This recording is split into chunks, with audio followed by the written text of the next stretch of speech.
مليون شكر لكم يا شعب السوداني ألف مبروك أسفلم شعب هبكم شعب غريبكم شعب حررتم من ظلمة لو سألتك انت ماري بحقيقة أسفل يا ومفتاح تتامي في السودان شعب هبكم شعب غريبكم شعب حررتم من ظلمة لو سألتك انت ماري بحقيقة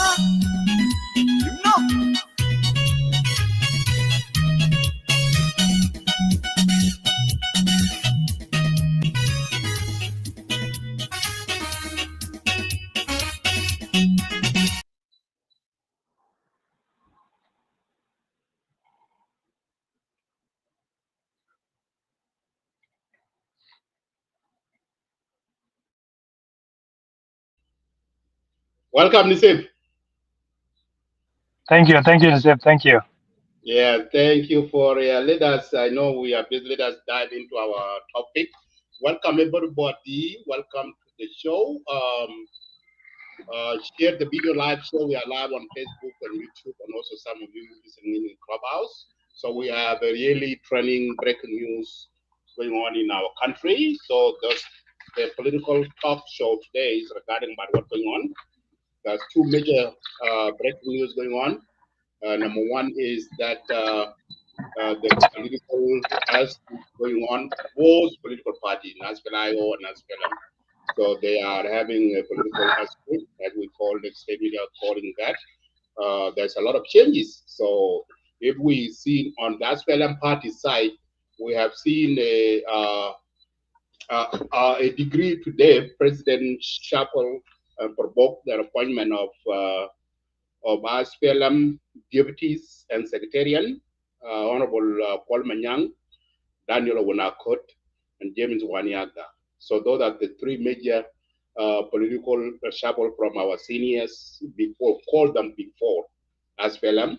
So those are our seniors SPLM leaders in SPLM political bureau or party has been removed. President has removed them from their role, and President also went in and appointed the new Dr. Benjamin Bolmel is the first Deputy Chairman of SPLM.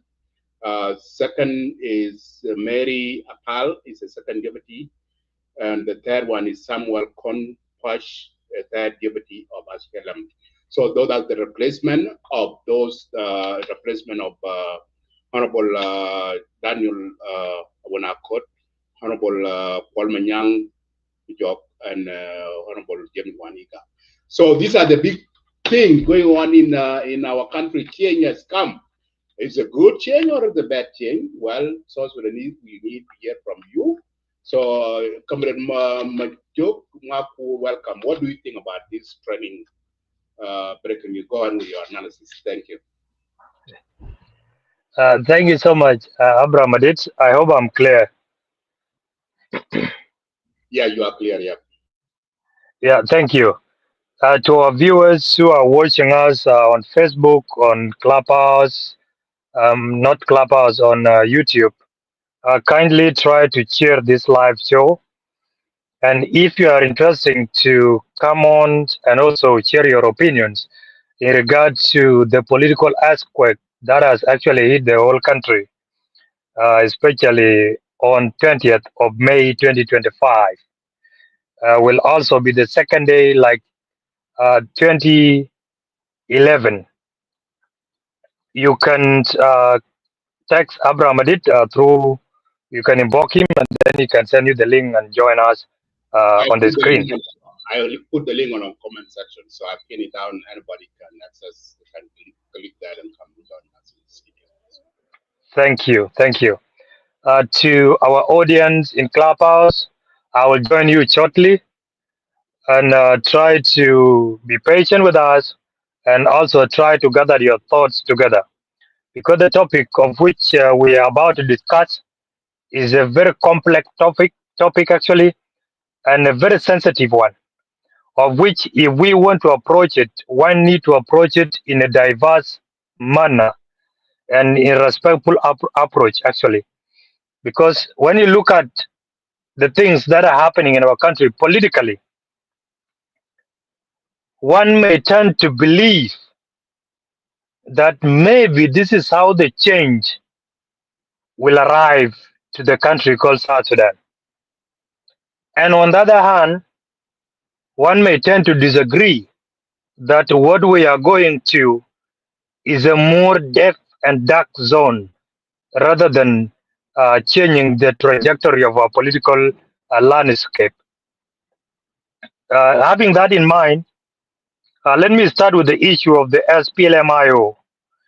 It was last week, all of us converged in a clubhouse, especially on South Sudan Eagle Media platform, which was actually provided by our brother Abraham Adit, to discuss the SPLM-IO internal arrangements, especially the leadership, the interim leadership, and the house arrest of the chairman, and the things that are happening in the SPLM-IO.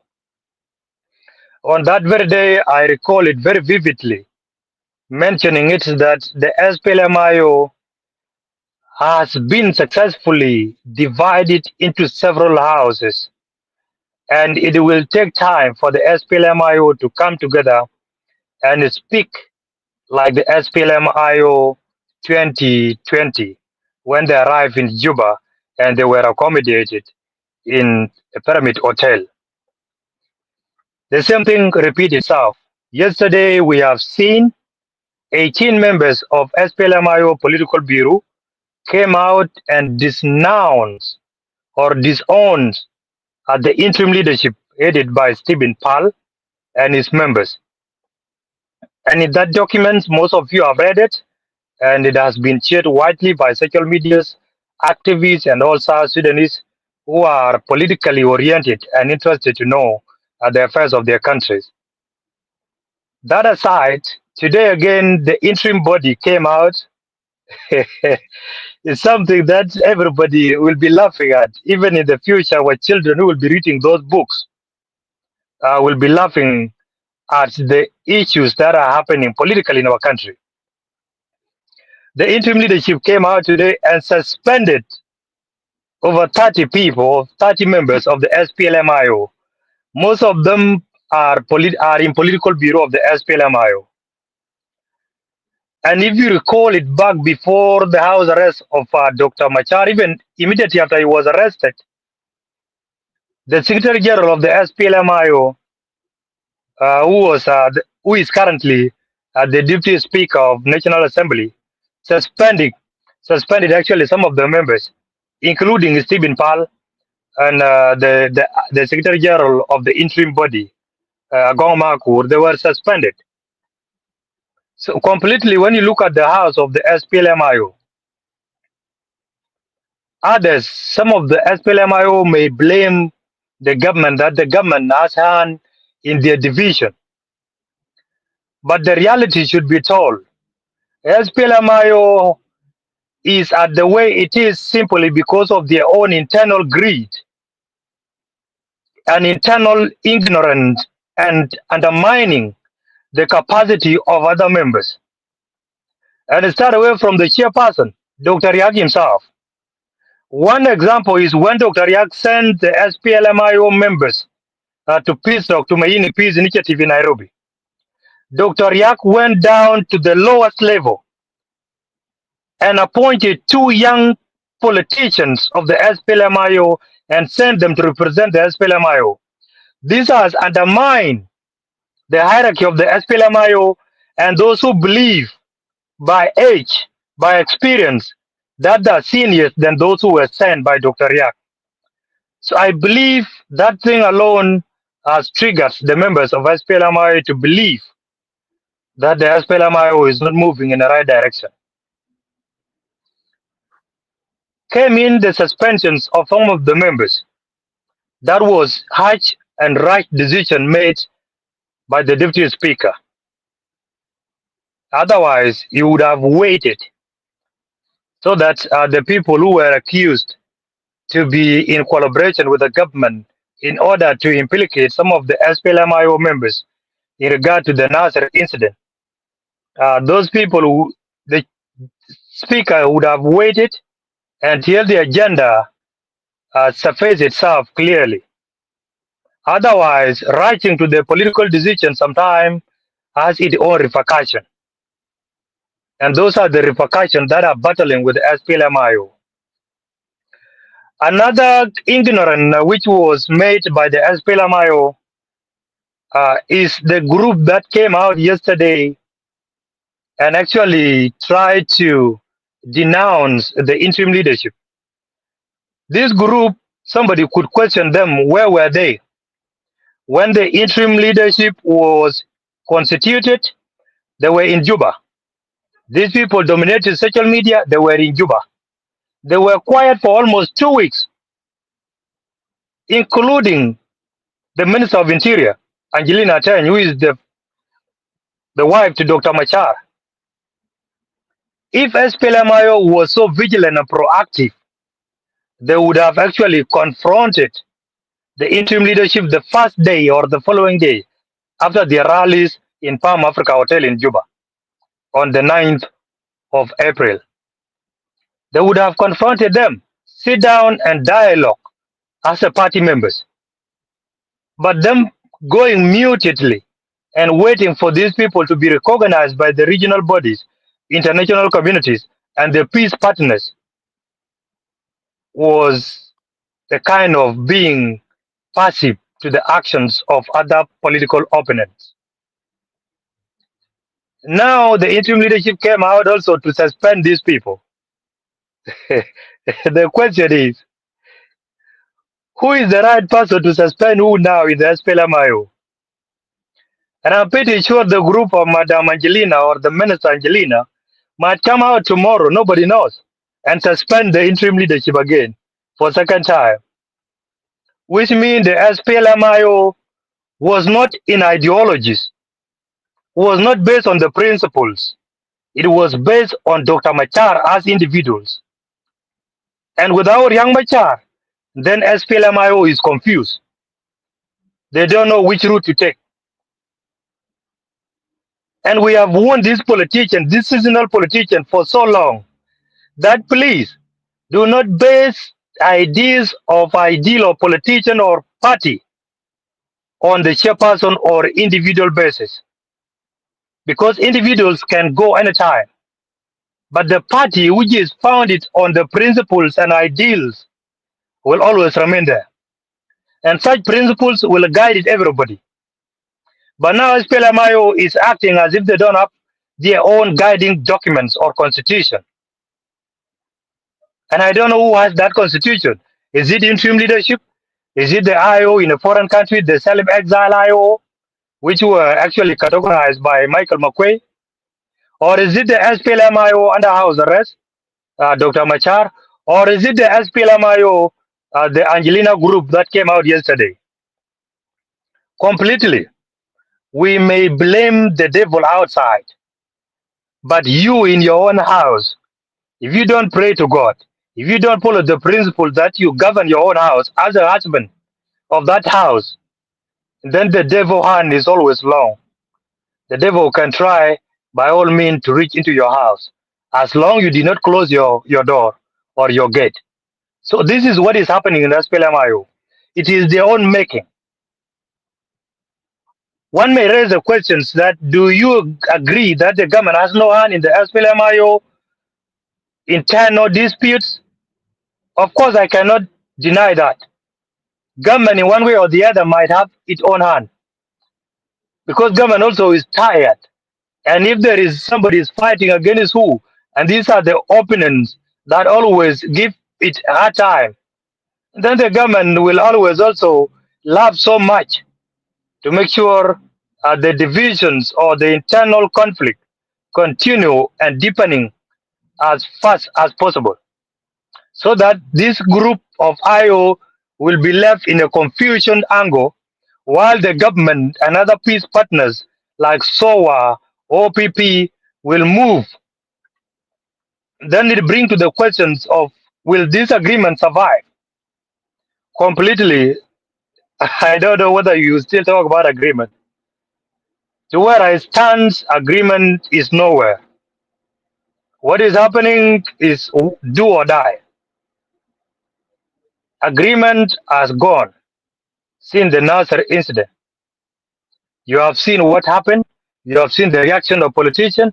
You have seen how they responded. So completely, they responded outside of agreement and outside of the constitution of South Sudan, and even outside of their own political party's constitution. So the agreement is no longer working.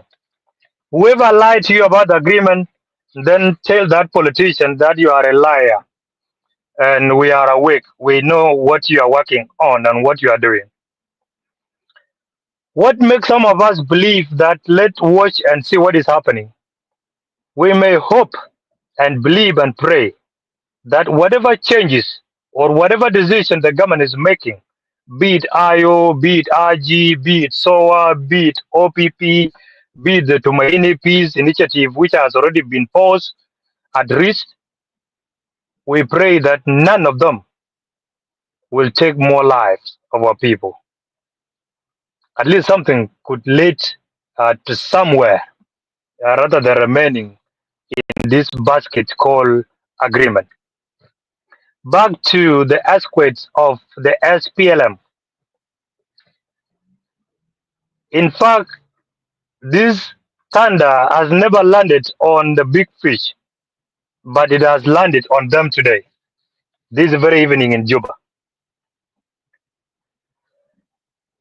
Such degrees President Kiir made this evening pose a lot of questions, and they have left a lot of questions in the mind and the heart of South Sudanese. Those who were not expecting that Dr. Wani, General Daniel Akot, General Manyang Juk will never leave SPLM party. Those people are in shock, and I believe some of them will not sleep tonight. But to some of us who believe change is inevitable, it can come from any time or any angle. We still swallow it and embrace it, and we look at the challenges that this decision might bring forth, and we look at the possibilities of change, as most of us believe so. These elders of ours have been in this SPLM, I don't know, for the last almost 40 and above years, or 42 years. 42 years, yes. Yes. These people have been they have been leading the SPLM during the Bush time, the struggle or revolution, and even after independence. We have seen the work of their hands. We have seen how they spoke. We have seen their actions. And we have heard them not once, not twice, but several times, what they said and what they do.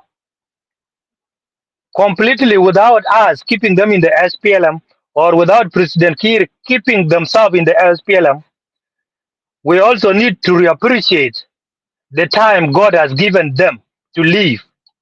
I believe if we go to the exact age, without taking a political age, I believe South Sudanese, they always have what they call political age.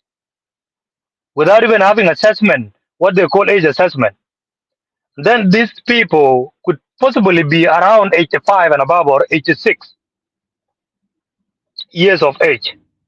And that age is not a bad age. If God has let you live up to that time, and then it is the time for you to play with your grandchildren, great grandkids. It is the time of you being invited by the high schools to go and lecture the students of that country to benefit from your knowledge. It is the time you are invited by the universities to go and deliver the lectures. It is the time you are invited by the business communities or conference to go and deliver the lectures. Give them your wisdom, give them your experience, tell them the past story of that country. It is not a time for you to engage and actively engage in political decision making that will affect millions of citizens of that country. As we grow older, scientifically, and doctors will approve this, even the nerves of your brains begin to slow down. You tend to forget easily. You tend even to be slow in decision making. You become a passive human being instead of being proactive. By saying all this, I believe President Kiir is the right time for these elders to go home, and we will seek advice and wisdom from them. And any politician that will come and thinking that he will do away with these elders, then also you are lying to yourself. These elders are source of wisdom. We may seem them like they were not wise when they were in the government, but just wait. Seeing they are now at home, they will be wiser than King Solomon. And that is the nature of human being. You may not see what you are doing bad when you are dancing, but the moment you step outside the field, then you will appreciate the speech of Roosevelt of the US, the former president of US, that the man in the arena. You will know exactly where to give advice and what to say at what time and how many people will this statement affect in the future and in the present. Kual Manyang has been senior advisor to the president. We don't know. Personally, I don't know whether he has ever advised the president. And I've never had him advising the president. Back to the plans to where these people were sent home. This thing happened still last year. And most especially, most of us seen it clearly and crystal clearer when Benjamin Dr. Bolmel was appointed as a vice president. That was a awakening call to all South Sudanese to believe that now President Kiir want to send his colleague home. And on the same time, or at the same time when Dr. Bolmel was appointed, most of you have seen how General Kual Manyang Juk has been bombarded with a lot of positions, heading a lot of committees, which are of lucrative kind. To be honest, out of these three guys that have been sent home tonight from the SPLM, Kual Manyang, Akot, and Wani, the richest man among themselves, you may agree or disagree with me, is Kual Manyang Juk. As we speak, because the committee is collated for the last several months, he has earned a lot of money, apart from his wealth already. And even for them to be degree out of the SPLM, I suspect there could have been possible a private sitting between President Kiir, Vice President Benjamin Bolmel, and the three big fish of the SPLM.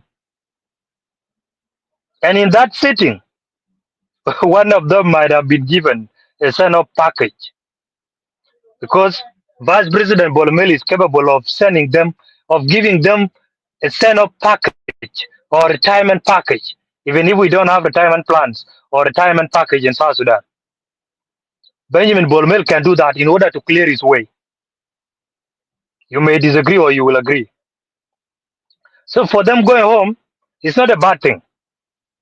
Even to themselves, I don't think whether they will take it badly. It's giving a small window to another new crop of people who might have different ideas, because the ideas have already been exhausted, and we have seen what the ideas yield to our country. Maybe the new person, this is the nature of human being. Once you are appointed as a new person in any organization, you turn and present yourself as the perfect leader in a certain period, either 6 months or 1 year. And after that, you go back to your normal life. Because you have already lied to them, you have proved them that you can do better, and then afterward, you can start creating excuses that this thing and this thing has actually prevented me to do further. So, coming to the appointment or the replacement of these people, Mary Apai, the second deputy chairperson. To my knowledge, Mary Apai, I believe she might be a lady of different character, and she might be having such wealth experience. But to hold that position, I don't think whether Mary Apai will contribute positively toward the growth of the SPLM party. Unless otherwise, if SPLM is looking for representation without looking deep into those who will contribute to the growth of the SPLM and to those who will build the legacy of the SPLM, because SPLM has a great legacy, fighting for the independence and gain independence, brought us to the independence, and we have our own state. That is a legacy no another party will ever claim until the coming of Christ. And for that reason, SPLM should always look at somebody that will contribute positively. But we will see. We don't need to judge because the situation is so complex and complicated. We will see. Maybe she will present some of the ideas that will move that party forward. Coming to the third deputy chairperson, Simon Puoch. Simon Puoch is a politician. We know how he speaks. We know how he thinks. But the question is, will he perform the same role Kuol Manyang played in the SPLM, especially the top leadership?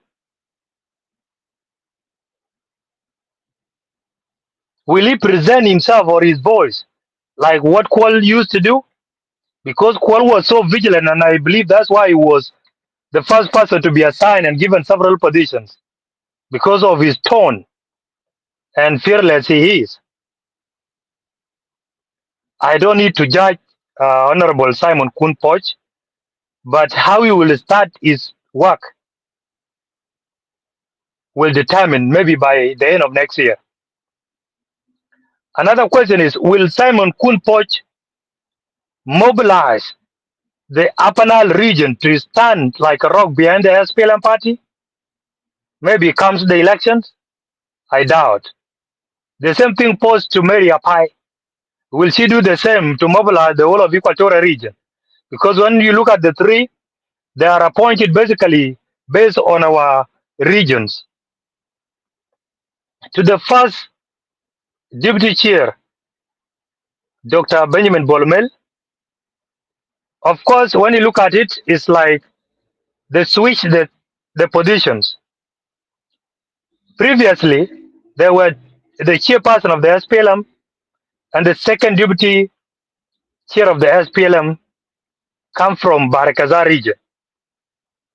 The first deputy chair come from Equatoria, and the third come from Upper Nile, despite he was a Dinka. That is called Manyang Jew. Now they switch. They have given the position of Daniel Akut to Mary Apai of Equatoria, and then maintain the third positions in Upper Nile region. And then they upgrade the second of Barakazar region to be the second deputy chair of Barakazar region to be the first deputy chair. Completely, Barakazal should celebrate that region because they have chair and the deputy, the first deputy. But will Benjamin Bolomel perform to the expectation of the people of South Sudan? Of course, if you have intention of getting something, or maybe you want to grab a mango on the top of the tree, you don't climb very recklessly. You might fall down before you reach to that mango. Dr. Benjamin Bolomel is eyeing something, and the man is almost close to that mango at the top. He will do anything possible between now and that particular time when he will lay his hand on that mango. He will do anything possible to make sure he prove himself as the best politicians of our country. He will prove himself and those who support him as a young person who has ideas, who have modern ideas, not just ideas, because the world is moving very fast and we are still behind. And if you think I'm lying, look at how he tried to give out the salary, how he tried to give promises, including the pension, which were not even heard from anywhere. He mentioned that. So he's trying so much to make sure people believe in him. He will present himself. But after Benjamin Bolomel landed his hand on that mango, will he go further than that? Will he bring the country under one umbrella? Will South Sudan be in peace? These are the questions that we have. With all this decision, with all these changes, with all this transition, is South Sudan safe as the country? Politically, economically, and socially, are we safe? We may support Mr. X, Mr. Y, Mr. B, but at the end, are we safe as the people of South Sudan? I don't have answer for that, but the time will tell.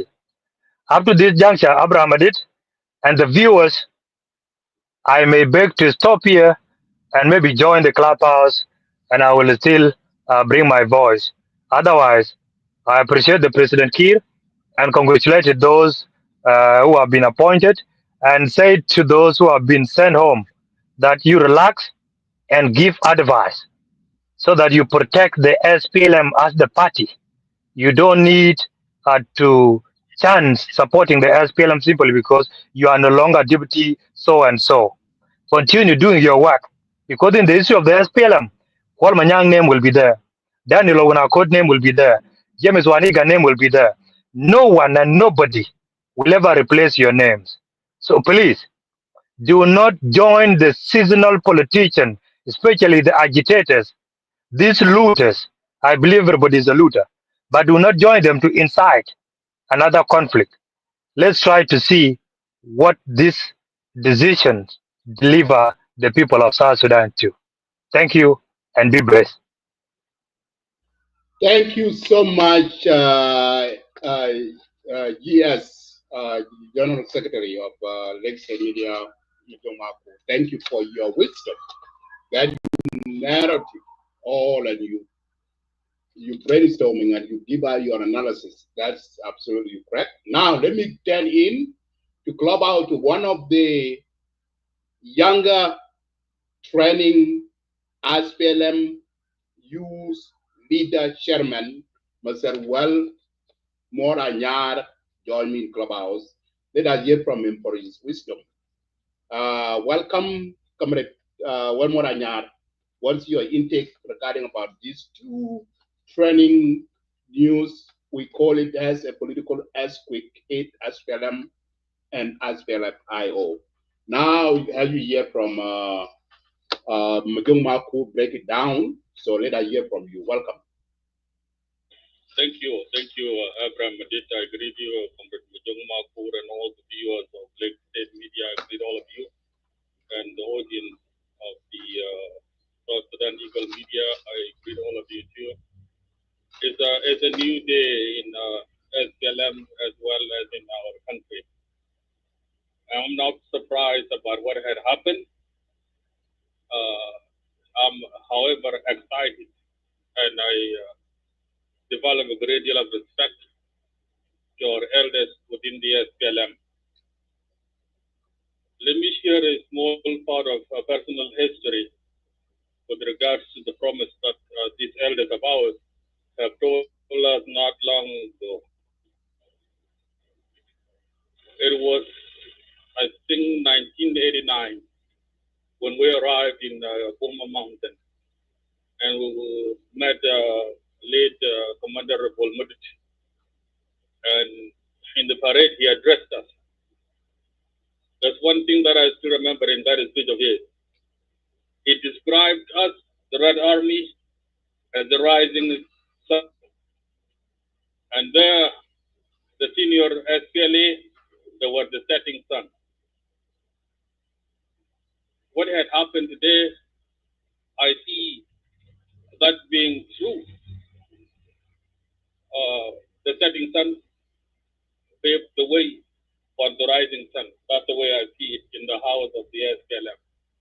And to me, it's a beautiful thing that the sun go down and the SPLM stand fire. That's a good thing. So the change that had been done here, to me, doesn't surprise me. And more than once, Comrade Daniel Wanakot, he called for President Kiir, and he said to Kiir, we are aged and we are mentally incapacitated. It's time to pave the way for the young people to take the torch of the SPLM. And so this is it. The wishes of Uncle Daniel Wanakot had been granted, and I'm glad it has been done peacefully. And there, Comrade Daniel Wanakot, Comrade Wani, Igga, and Comrade Paul Manyang, they should go home as heroes, because from the A of their work to the Z of the work, in between here, between A to Z, it's stories of success and admiration and respect to them. A goal is now on the side of my comrade Benjamin Volmel, the first vice president and the deputy chairman of the SPLM, as well as Comrade Puoch and Comrade Mary Apai. Is there a day that will be like today that has become the end of Daniel Wanakot and Wani and Paul Manyang as leaders of the SPLM? Are we going to, at the end of their time, appreciate them the way we are appreciating these elders? Are they going to take the footsteps of these guys such that their end in the service of the party will be like the day those of Daniel Wanakot left the SPLM today? Time will prove. Other than that, in my opinion, I don't see anything that is shocking about this. And not only that, or more than this need to be done. There are young cadres from within the SPLM that need to be given access and chance to move the party forward. SPLM, as once John Garang said, was a tool to bring about democracy. That meaning is getting lost little by little. And in order for the SPLM to be truly a tool to bring about democracy into Southern Sudan, new energy needs to be injected into the party. And so far, I have seen the rise of a new energy into the party in the form or in the person of Bolmel. Now, Mary Apai and Puoch and Comrade, what you call him, President Kiir himself. So to me, it's a good day. Of course, new day, new change, new faces, new hope. We will see what is going to happen. I agree with Brother Majung Makur and his call for our elders to not allow themselves to be convinced and be used to take this event negatively and use it to weaken the SPLM and of course weaken the party. That would be really, really bad, because you cannot come to ruin your legacy at the end. In the name of Daniel Wanakot, let no children of South Sudan shed their blood. And in the name of Paul Manyang, let no children of South Sudan die. And in the name of Wani, let no people of South Sudan be IDPs because you lost your position. That would be a last stain on your long-standing legacies as the giant of the party. So I agree with you on that, Brother Majong Makur. And I know they know it. And I know, as patriotic as they are, I don't think that is the kind of a thing that they can do at the last page of their legacy to extend their record, just because they had been told to serve the nation in different ways. Mind you, Daniel Wanakot is still an MP representing one of the Lake State constituencies. So he is still relevant. He is still an MP. So is Wani, so is Comrade Paul Manyang. If it is a measurement of a service, they are still there to serve our nation in different capacities. But the kind of position that they left from need people with at least 40% of energy to serve the party. So many things are missing in the SPLM. Yakwana, you can see since SPLM was founded in 1983, 42 years ago, SPLM has so far conducted only 2 conventions. The first convention was conducted on April 12, 1994 in Chikudum. That was before we even gained independence. That was some of you in the room here were not even born. That is when SPLM had a first convention. The second convention was done in 2008. It was not even convention. It was extraordinary convention. That was the second one in 2008. In 42 years, SPLM has done conventions twice only. That tells you that a lot of work needs to be done here. That tells you there's a lot of work needs to be done within the SPLM. And as those elders of ours are, I don't think they could actually be effective enough to really catch up for the time to reorganize the SPLM. SPLM need to be democratic itself in order to replicate the democracy into South Sudan, because there is no way we can actually participate in the election or plan to participate in the election, in the general election, when we don't conduct our own elections within our own party. Then what election are we talking about there? We get to have the DNA of the democracy within us as political parties in order to multiply it over the country. And as you can see here, if so far SPLM had only 2 conventions in 42 years, that should tell you a lot, because there is a correlation between the convention and the election. And so if it takes this long for the election to be done within the SPLM, then it would be really far away for South Sudan to achieve that democratic ideal. And that is not a good thing. I advise and I am appealing to the folks who make decisions within the party to continue to do more within the SPLM. Not that just change alone. More needs to be done. And I'm thankful to all of you people of South Sudan, even those who are at odds with the SPLM, even those who are opposing the SPLM. The way you pay attention to the events within the SPLM tells me that you really are not opposing the SPLM. It tells me that you really care about SPLM. It tells me that SPLM still matters to you. And it tells me that all that needs to be done by the leaders of this party is to reform the SPLM and make SPLM attractive. And I think SPLM can win all over the people of South Sudan as SPLM once used to. So this is not going to be an easy task. As far as Comrade Bolmel is concerned, I hope my voice can reach his desk.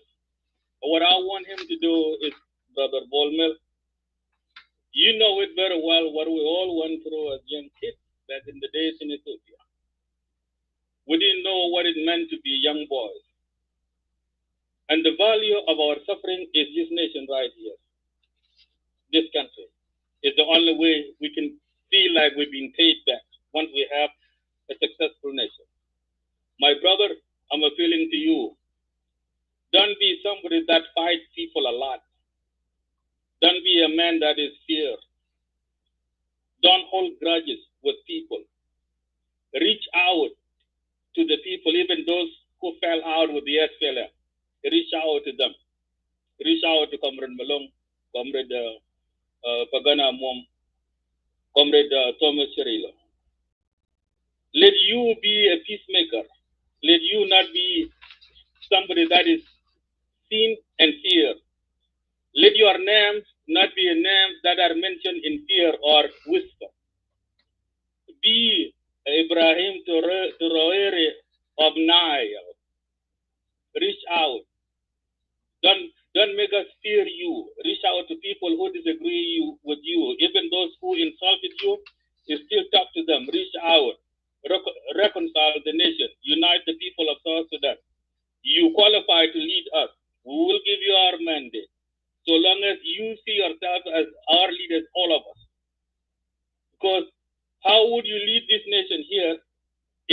some people that you would deem to be your enemies. Who will be the leader of those people? You still have to make that initiative. Reach out to those of Comrade Malongawa. Reach out. Unite the people of South Sudan behind you. That will go down in the history in the future as one of the legacy of Bolmel, that when he got into power as a vice president, he became so active. He tried to reconcile the nation. He reached out to the people who fell out with the SPLM.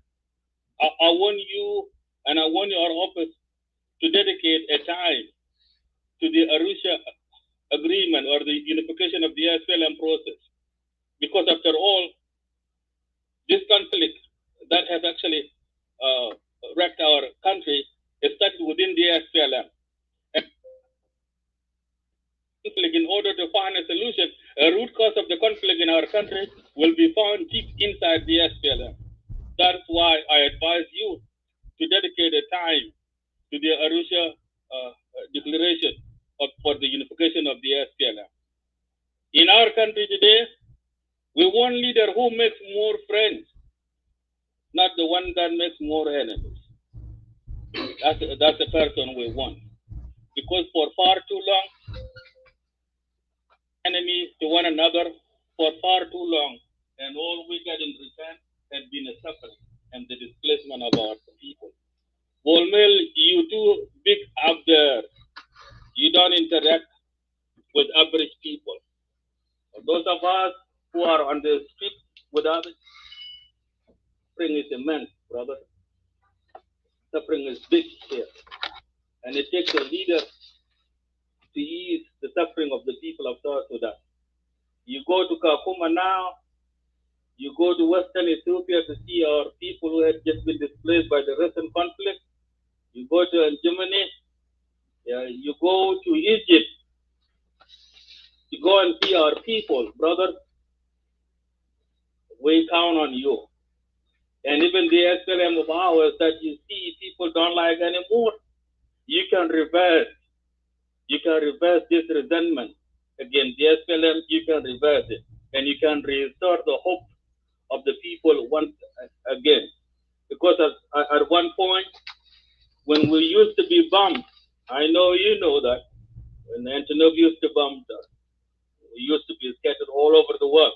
It was this guiding star founded by the SPLM. It was the hope of the people of South Sudan. Even those who were being oppressed inside Khartoum, they suffered, but they knew that one day there will be a home for them. I talk emotionally like this because you are my age. And I'm talking from the angle of what we went through back in the days when we were in Dima. I'm talking like this. And all of that, we didn't go through a Chantina Haya, but it doesn't work. Maybe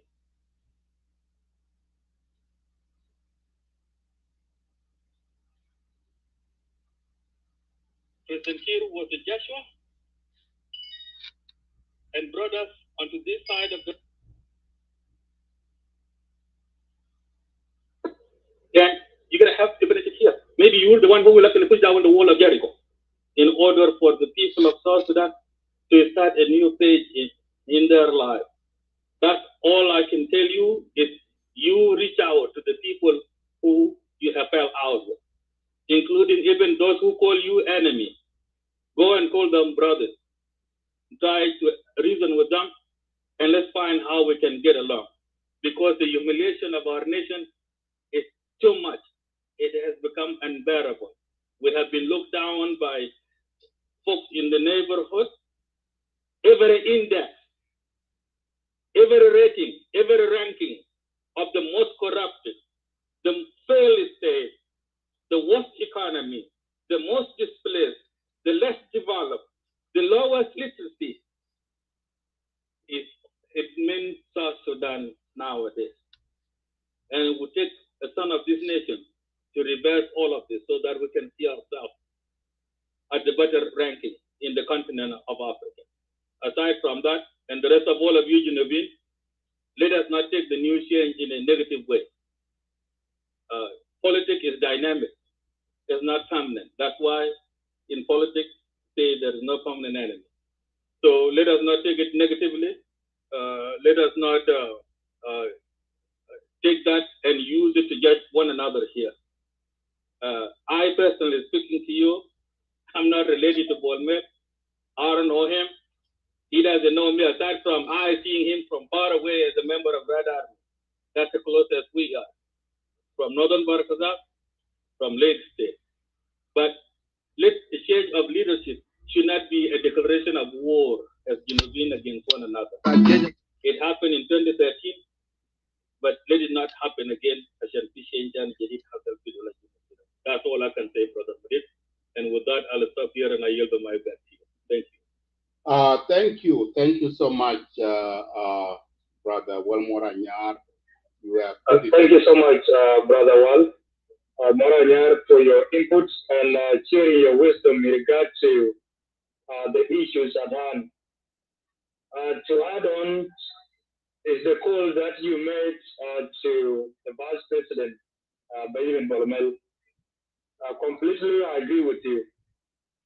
That currently we South Sudanese, we don't need any politicians that create more enemies. We need someone that create more friends, because we are already in a very bad situation, in a country that has already been deeply divided alongside ethnicity and along political ideology. So we need somebody who will bring this country together. And that call, if there is a way it could reach to Dr. Benjamin Bolomel, I believe nobody told him that. Even those who normally you see his office now, since he was appointed, his office become like more than even the ministry roads. Those who don't know ministry roads, it's from Kasum all the way to Juba Tower. That's the most busiest street. Simply because people are coming to him, seeking for political favor, and forgetting that there is another big mother called South Sudan. And there are people who are outside there who don't meet with Bolomel. But what they need from Bolomel or from President Kiir or from Madame Rebecca or from Deng Deng is nothing but peace. And even from Riek Machar. There are those outside South Sudanese who need nothing from them apart from the stability of our economy. Because the high inflation in the market has really made life difficult in our country and so hard on the citizens. So completely I agree with you. And if I may add on to that, my brother, I can give you like any suggestions. If possible, you can take other avenue where you can further your message either in a written form or you record yourself and make sure you send it in. But that message is powerful. And you might learn one thing or two from that. Because our politicians nowadays, to those who are here in Clubhouse and those who are on Facebook, they tend so much to listen to the voices of the citizens, especially on social media. Because all of us are becoming new to this thing called social media. And most of them want to know exactly what is happening in social media. From now up to the end of this month, whether those who were appointed, those who were degree hours, will always monitor their activities and their speeches and their remarks on social media. So it's good to reach for that message to reach to Benjamin Bolomel. To the issue of our leaders, which you said do not be used as a tool for destruction, and you don't need to destroy your own legacy. That is another great call. But will they listen to this message? Otherwise, if they listen to this message, they will not even allow themselves to be used. But there will be no shortage of those politicians who will approach them, especially the street politicians. They will approach them tonight until tomorrow, questioning the decision made by the President here. So, and through that discussion, whoever that will visit them, if they have short memories of the SPLM, then one or two of them may think otherwise. And for them to think otherwise, it's not an easy thing. These are elders, these are fathers, These are uncles and these are liberators, of which anybody, whether those who disagree with them or agree with them, will always accord them with that respect. And if somebody humiliated them, then somebody will stand behind them and say, these are my uncles and they need such respect. Lastly, President Kiir will not even leave them like that. You said before the MPs. Now being MP in South Sudan, it is no different from being a chairperson of youth association or community association. Because I've never seen them sitting in parliament, raising point or arguing on the bill. But President Kiir or even Benjamin Bolumel, if he become president, of course, he will always consider them to appoint them in a certain committee. Because South Sudan will always have that committee, because a lot of issues are there to be discussed. And if the society has a lot of issues to be discussed, they must always form a lot of committees to address, investigate those issues. So they might be also considering that angle, being appointed to some committee in order, even if they go and sleep during the discussion, they can sleep and later on the Secretariat will present the minutes to them and then they can take them to the president. So that will be another window for them meeting. Second window, they will have free gateway or free green light to president office. And this is what I can also add to the president office. For the meantime, you have to our president, ask President Kiir, please tell those who are working in your office, even the gateman, even if these elders approach your office, please allow them. Let them come to you, by the first to them having conversation with you, by the first to them shaking hands with you, will give them hope and will renew their lives. One of them was, to give an example, when Dr. Moral Benjamin was relieved as a Minister of Foreign Affairs, within 2 years, the man became too old to the extent he was even supporting himself with a stick. And then after he was appointed as a Minister for Presidential Affairs, within 2 weeks, the man became young. Completely, I'm also urging those who are close with a kitchen to allow these people to have any time they want to meet president, they should be allowed to meet president. Anytime they want to meet vice president, they should be allowed to meet vice president. Otherwise, let them be engaged in order to tell their experience. I believe none of them has written their book, their experience in the bush, and their experience after independence. But now is the right time, they will have time to write their books so that their history will be read and will be taught in high school, in primary, and our children will learn. Because what we speak will not remain there forever. And now is not the time of our stone age where history is passed through telling. The stories should be written, and the kids and the generation that will follow will be able to read and appreciate the journey our people took and the sacrifice they made during the struggle until we gain independence. And even the sacrifice our people are continuing making now after 2013 crisis, that also will need to be documented and be appreciated by South Sudanese themselves, not foreigners, because foreigners, they have their own intentions, and not by the angry South Sudanese. The angry South Sudanese will not write according to the way history is. It will inspire the history. And that history will confuse the people. And some book, most of you have read them, like The Bloody Knife. If most of you have read that book is full of bullshit.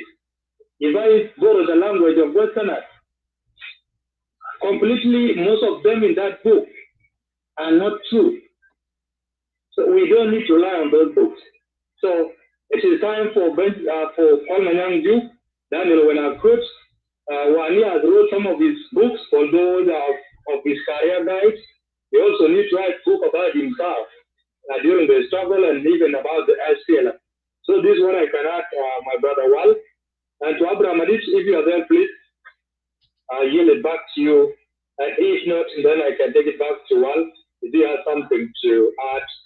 And then after that, Abraham Adich will guide us what will be the next move, whether to bring other people on the podium to share their thoughts or their opinion in this regard. Never forgetting, Brother Wal, what is your take about the crisis of the Splm-Io?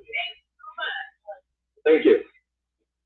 You know, the crisis of the SPLM-Io, that's exactly what I said the day the RRC was signed again. I said, what starts wrong will always end wrong. Because, like I said in my first submission, the root cause of the conflict in our country, how did it start? It started within the SPLM.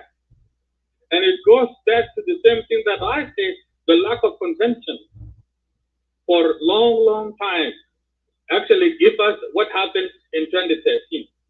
And so what ended up being done in Arusha, the declaration of Arusha for the unification of the SPLM, that was the deal right there.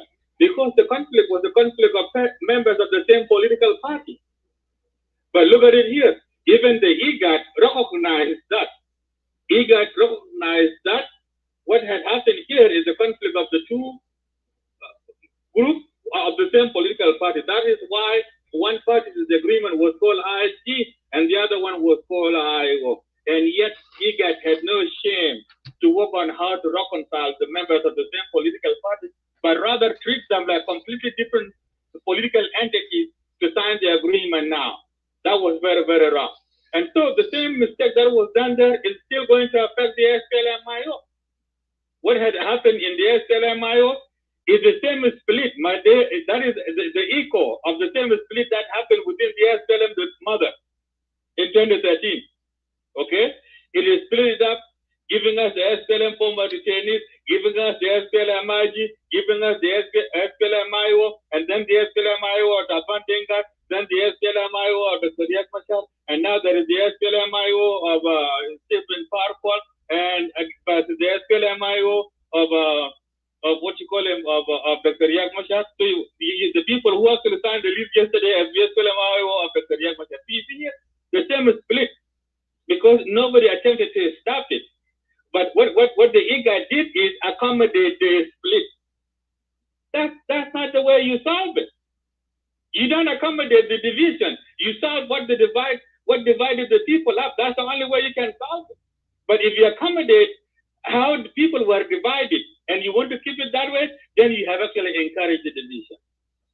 Now, even Comrade Bolmel, as a first vice president on the side of the SPLM-IG, he also needs to extend an olive branch to the SPLM-Io as well, and try to see if there's a way they can be united, which I know it will be a futile attempt, because a lot of the members of the SPLM-Io locked up their mind. That is one thing. Another thing that should be done with regards to the SPLM-Io, and mistake was done, by the way, when the government rushed to recognize the SPLM-Io under Stephen Park, that was too quick to do. That was too quick to do for the government to recognize Stephen Park as a person leader or the leader or the current leader of the SPLM-Io. That was too soon. Government needed to hold on to that, on all of the recognition of who is a leader of the SPLM-Io now. Until there, the members of SPLM-Io thought out their own difference, because the bigger question was hanging over them regardless of what. Okay, in the event of Dr. Riek Machar being taken to court and the verdict goes against him and he's locked up, then SPLM-Io here got to have a leader. They have to have a leader. And this is what the government of South Sudan should have been saying. But the rush to recognize Stephen Park when there was an opposition within the SPLM-Io, I think that was too soon. And that has now created a dilemma. Whatever the case, if this division persists, the biggest losers are going to be members of the SPLM-Io. And now, government is also going to find itself in a dilemma. Will it recognize another splinter group of the SPLM-Io under Angelina Teny or not? Should they or shouldn't they? And we, the European too, command, we are also stunned, because now the rest of the RRCs that was not implemented, okay, in which The SPLM-Io share a 45% of the responsibility of that. Now, if the SPLM-Io is split up, as the case seems to be now, what is going to be the prospect of implementation of the agreement? And if the SPLM-Io is split up, what is going to be a reason for someone else to come in later on in the future and say, South Sudan is not ready for election now. We are going to extend. Extend it for what? Extend the RT Ganu, hoping to implement the rest of the agreement with who? With which SPLM? IO. IO Angelina or IO Stephen? That's me a question for us to wrestle with later on, KGNB. So we are in a big mess, brother Majuk. That's the way I look at it, man. So I'll give you the mic. And Madid also, you can help me here. That is a tough question from Majuk have thrown to us. Thank you very much. Yeah, absolutely. Thank you, Comrade. Well, yeah, the question is really, yeah, so regarding about the SPLM-Io things, there's, you well put it, because right now the crisis going on within the SPLM-Io is really trouble. As you can see yesterday, when you see that the group of 18 of them the SPLM-Io, they came out yesterday and it's now Stephen Par with his group saying that they are not recognized as a chairman, and they're also calling for the release of Dr. Riek Machar from their house arrest. And this is the crisis going on within. And today you have seen that Stephen Par came out and suspended all 33 members of SPLM-Io, including Madam Angelina Teny. And he said that he's dismissed them within SPLM-Io party and also within the National Unity Government, which is thereby Adigono Artist Peace Agreement 2018. So now, what is next? Now, the back and forth things is really concerned, and we are monitoring that which IO now is going to be functioning, and we see that the RC's peace agreement of 2018 is still alive as well, but who will negotiate the peace agreement with the government and another political party that are signature of RC's? So has SPLM-Io now divided into four? There are SPLM-Io in exile, SPLM-Io in house arrest, SPLM-Io in hiding, and SPLM-Io in government. So we don't know, and that's why you mentioned that the SPLM-Io in government lead by Stephen Par, the government organized themselves and the others group signature of the artists is because that the artists is not collapsed. Artists is still alive, and we continue with parliamentation of the artists. But even though there are some of the seniors SPLM-Io are in hiding, and some of them ran out from the country, they are in uncertainty, like for instance, the Deputy Chairman of Riek Machar is in exile. So, and he was now calling for, he said that he's the acting chairman of SPLM while he's in exile. And you have seen, here is what caught me today from the SPLM-Io, that's the press release. And this is something that we compute with as a citizen when we watch this SPLM-Io, when they are going fighting each other. And also they neglect their own bylaw, their own constitution. Yes, you can see here, when the SPLM-Io stream, the leadership by Stephen Par came out today, and they said the fact that the chairman whose leadership and vision have guided us with the division is currently unable to discharge his function due circumstances beyond our control. And while we stand in solidarity with him and continue to uphold the principle of justice in his favor, the activities of the party cannot be stopped. We must continue to work as a member of this great party. Now, if you can see that is the language from the interim chairman and deputy chairman of SPLM-Io, Stephen Par. So this is today. That is the message that they are calling. And also, you know, they are accusing too. When they are accusing that Madam Angelina, that this is what they read too. They said that the SPLIO, this is Stephen Part said, the SPLIO under Interim Chairman, Stephen Part saying that the appointment of these men to prevent the leadership vacuuming because their leader is in house arrest, which means that is the really a problem that if the chairman is in house arrest, so who will leading the party? And now there's supposed to be somebody to lead the party, right? If there's nobody's leader, then Dio is dead. That's why you see the Stephen Parr with other group, LCL came out and endorsed Stephen Parr to continue with the a peace parliamentation with the rest of the parties that who are sitting with the artists. But you have seen the group of Angelina came up, 18 of them, and now, so who's going to be so their leaders is on their house, right? And both of them they are claiming that they still loyalty to their own to their leader, Chairman Riek Machar. Stephen Parr saying it, and the Angelina group they saying it. But I disagree here that no, we don't need Stephen Parr to be Interim Chairman.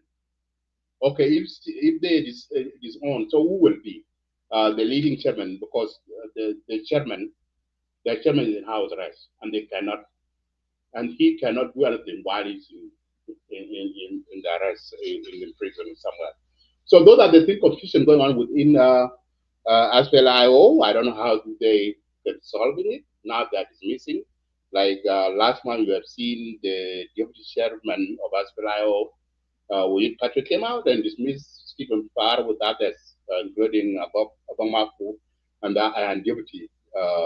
And they dismissed a lot. And now, the Interim Chairman, they come and dismiss 33, including Angelina Teny. So those are the things going on, the crisis going on within SPLIO. And it's really, we don't know what will be, because these people are playing a politics game, right? One more you see, they are playing a politics, but they forgot the crisis happened in NASA. Okay, that's what lead this leadership vacuum within SPLIO. So they forgot how they can solve the crisis in NASA and those who lost their life and how the peace can be restored in that region. But they're not talking about that fighting their political will now. They want to see who will be in charge.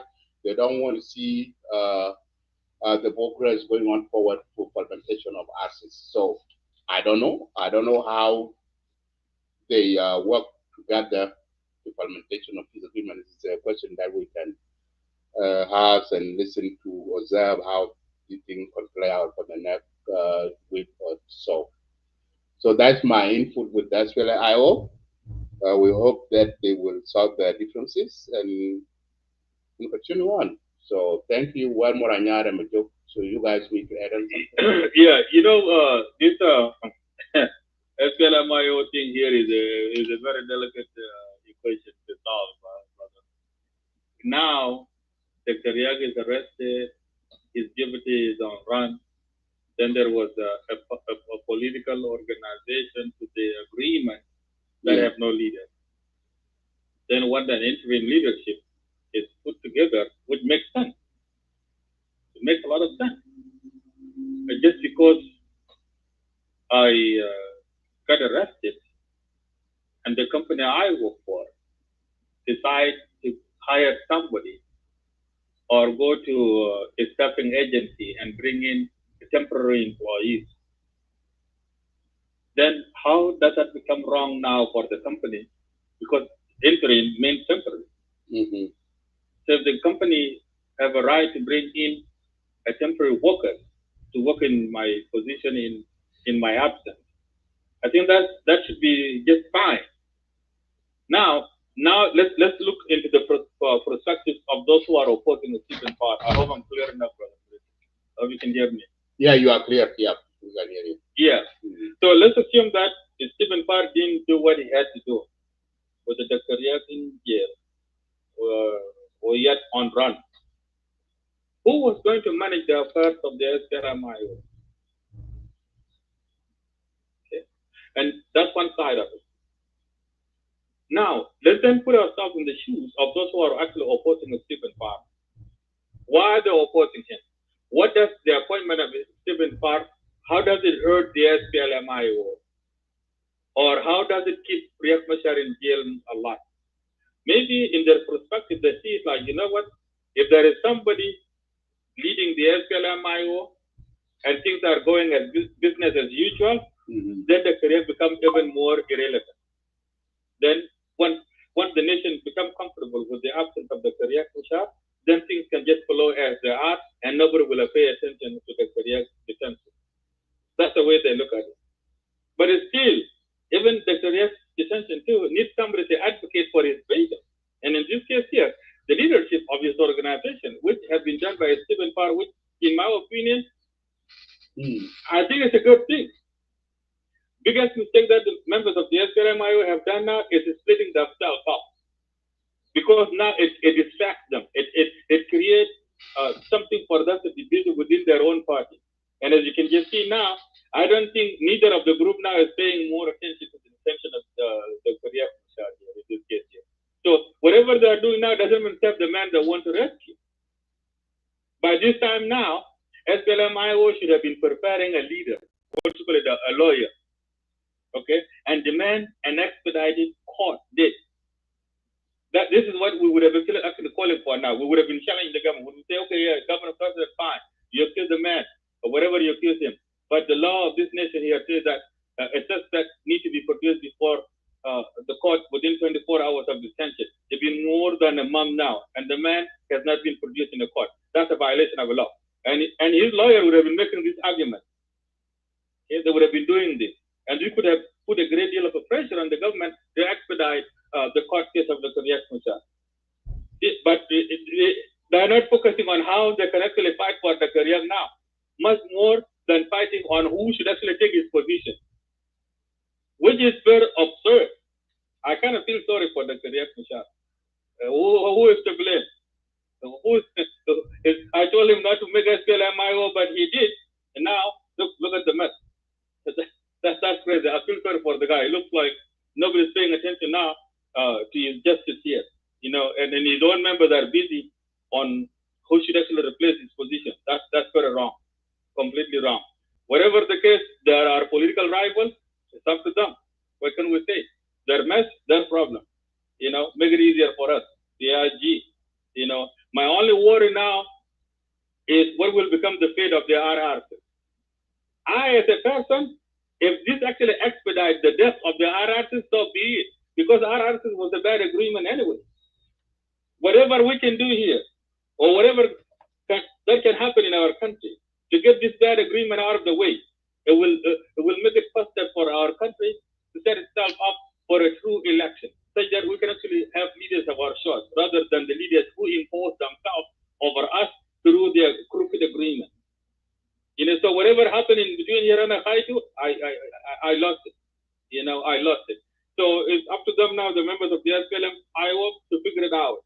But one thing that I see now, Brother Medit, there is also another factor we don't consider. There was SPLM-Io, fine. But there was also SPLA-Io, the arm wing of the SPLM-Io. Right. Who are they loyal to? Yeah, who are they loyal to now? Right. And you have seen that. You have seen well, majority every day. You have seen them. Many IO forces are defective to SSBDF.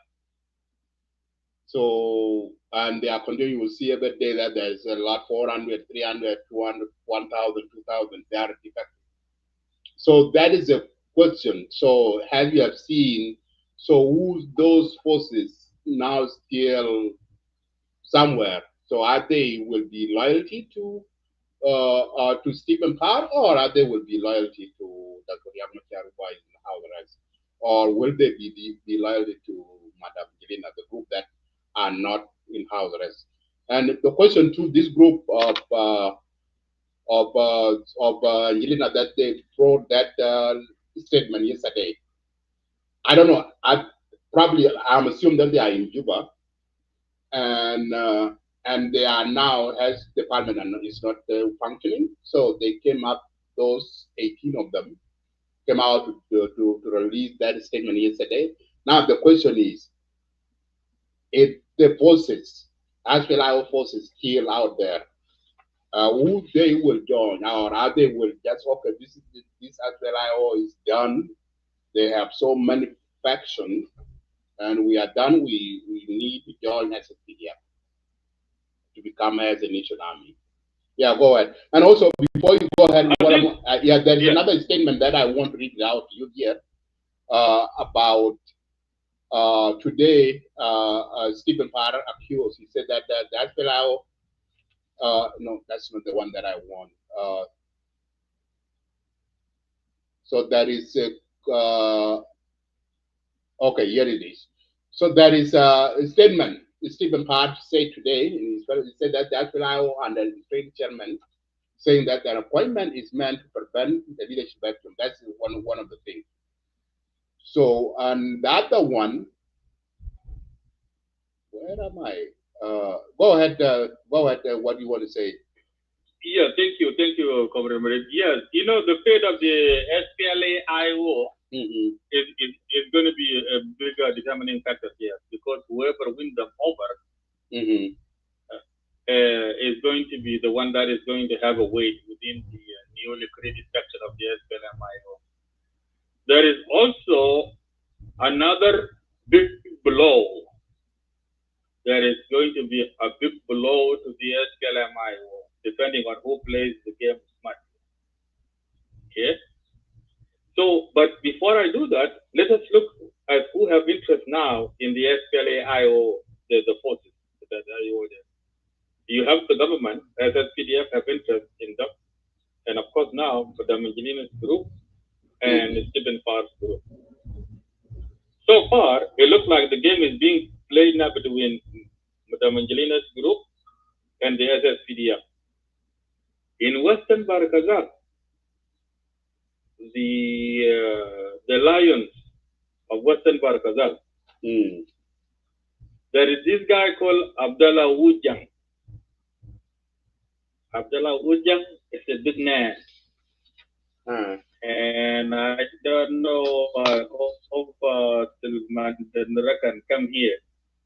Let me invite Salman if you want to come up. Yeah, and this guy has been detained. He was arrested even before Dr. Riek was arrested. Until this hour, he is not free. So now, he was arrested by Dr. Riek, who is a husband to Angelina. Angelina, who opposed Stephen Parr. So if I were Stephen Parr here, now that I'm the acting chairman here, I would actually speed up his freedom. So that once I give him the freedom, guess who is going to say thank you to?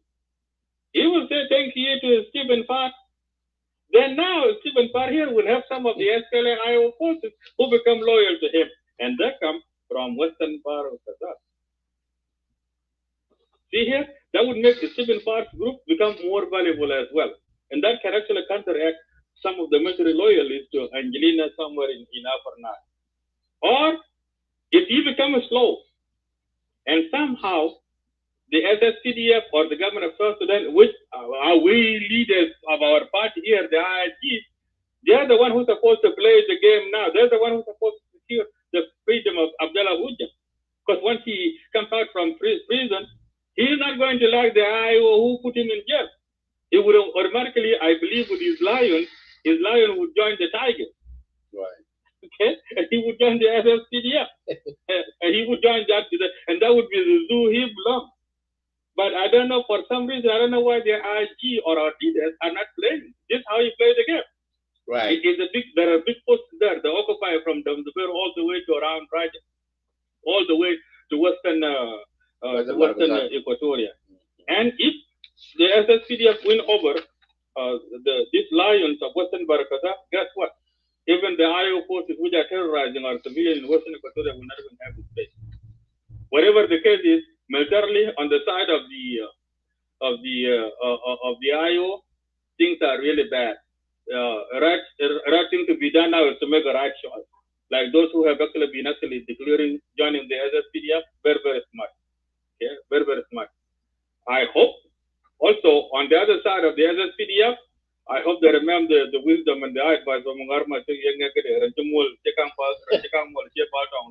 I hope they understand that. But this time here, once they join the SSPDF, they need not to be left in one place as a group, but they need to be distributed all over the different divisions, essentially, so they can blend in and get used to the other forces that they have actually just joined. That's the way I look at it, brother. Other than that, is a very delicate situation on the side of the Splm-Io. Whatever the case is for us, what is good for us in this mess here is for the Splm-Io to, if it decides to dissolve, they need to dissolve really quick, such that we can say, okay, now Splm-Io is gone. What is next? Can we go for it next?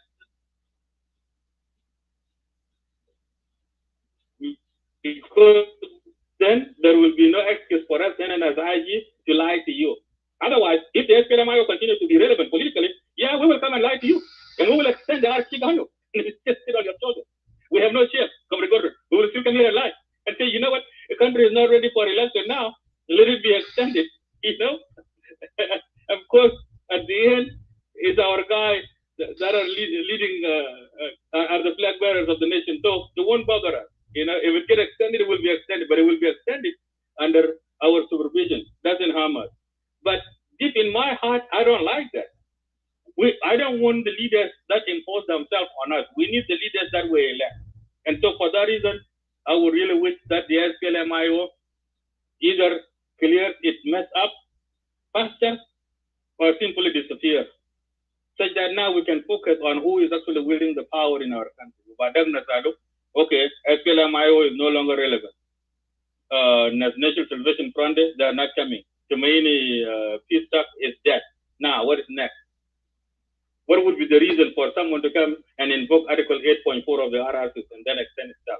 Even that, the quorum because that part of article there are certain number of members of the parties to the agreement. They have to agree. And so if the SPLM-Io is gone, you cannot even complete the number needed in order to extend the Archigano.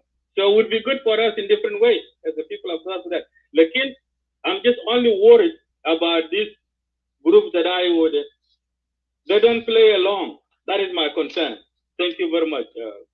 Comrade Majuk, you can take the mic. Yeah, thank you. I may lose the connection here if you listen to Comrade Madid. If you call me and I don't respond, that will be my situation, brother. Thank you so much. But I will listen to you. Yeah, thank you, Comrade Wal, for your network. You will come back if you have a good signal of the network. Let me welcome Uncle Gordon in here. Uncle Gordon, welcome to the show. We have two major breaking news that we are discussing today. We call it as a political earthquake within that SPLM and Splm-Io. We have seen that today we have seen the decree came out from J1. President Salva Kiir has decreed that the president has provoked the appointment of the SPLM deputies and secretarians, Honorable Manyang and Honorable Daniel Akot and Honorable Wani Igga, and also he replaced them by appointing Dr. Benjamin Bolmel as the first deputy chairman of SPLM, and second is Mary Apai as the second deputy of SPLM, and the third one is Simon Puoch as the third deputy of SPLM. So these are the checkup within the SPLM party. And in the other side of Splm-Io, we have seen today the Supreme Chairman Ambassador Stephen Par came out and suspended the 33 senior member of Splm-Io who are loyalty to Dr. Riek Machar, including Madam Angelina Teny, the wife of Dr. Riek Machar. He suspended those. So these are the two breaking news. Give us your perspective on these two. Thank you. Welcome. Yeah, thank you, Madid, Diwal, and Majuk. My greeting to all of you and those who are listening down there. Yeah, in fact, it's very complicated situation. because for some of us who are outside, who are in diaspora, we might not have all the details of the processes that took place for those two parties to reach the conclusion that they reached, especially the SPLM-Io. Taban on side of Splm-Io, it is clear that the chairman is in house arrest, and the interim chairman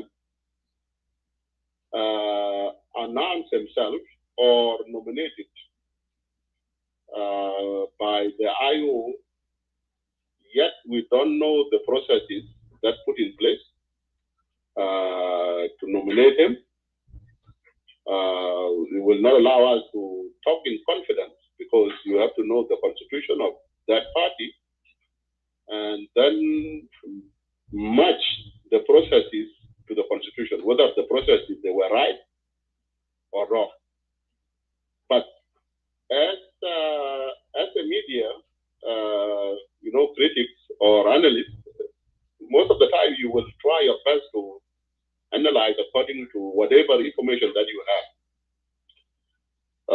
Let me start with the SPLM-Io, the decision made or the decree made by President. First of all, in principle, it is a good thing to have youth coming up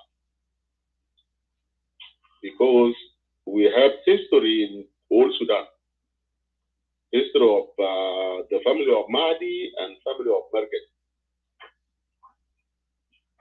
Those two families, they dominated the political arena since we were born, or even before we were born. We can say since independence. The two families, the Mahdi and Mergani, they were on the scene dominating the political process. In addition, even the other parties, let's say Islamists, it was dominated by one person, which is Dr. Trabi, since 60s. And the Communist Party, the same thing. The Communist Party was led by Nugut. And I think Nugut led before even we were born. We grew up, we finished our schools, and Nugut was still the chairman of the Communist Party until he passed on. And Tadiga Mahdi chaired the Mahdi or Ansar, is for Ummah, until he passed on. And the same thing with the Trabi, he was the chair until the Islamists divide themselves into Mu'tamar al-Shabi and Mu'tamar Watan. And Trabi was the one leading Mu'tamar al-Shabi until he passed on. You see? And Bashir led not Bashir, it was led by the other Mu'tamar al-Watani, was led by another one person, but practically was led by Bashir until they were deposed. This history is alarming. Everything becomes a culture. Anything that you are born in, and you keep hearing it, and you seeing it, and you practice it, if it takes 10 years, then it becomes normal, and then it becomes a tradition. So this kind of politics in Sudan is almost become a tradition of Sudanese. That the one person will hold on to a power until the time that he pass on. So, in principle, for some of us, if there is a way that a young people can come to the platform of leadership in any party, I think that will be desirable. We have seen Riek Machar, okay, since he split, he's almost become the leader of Nuer from that time until now.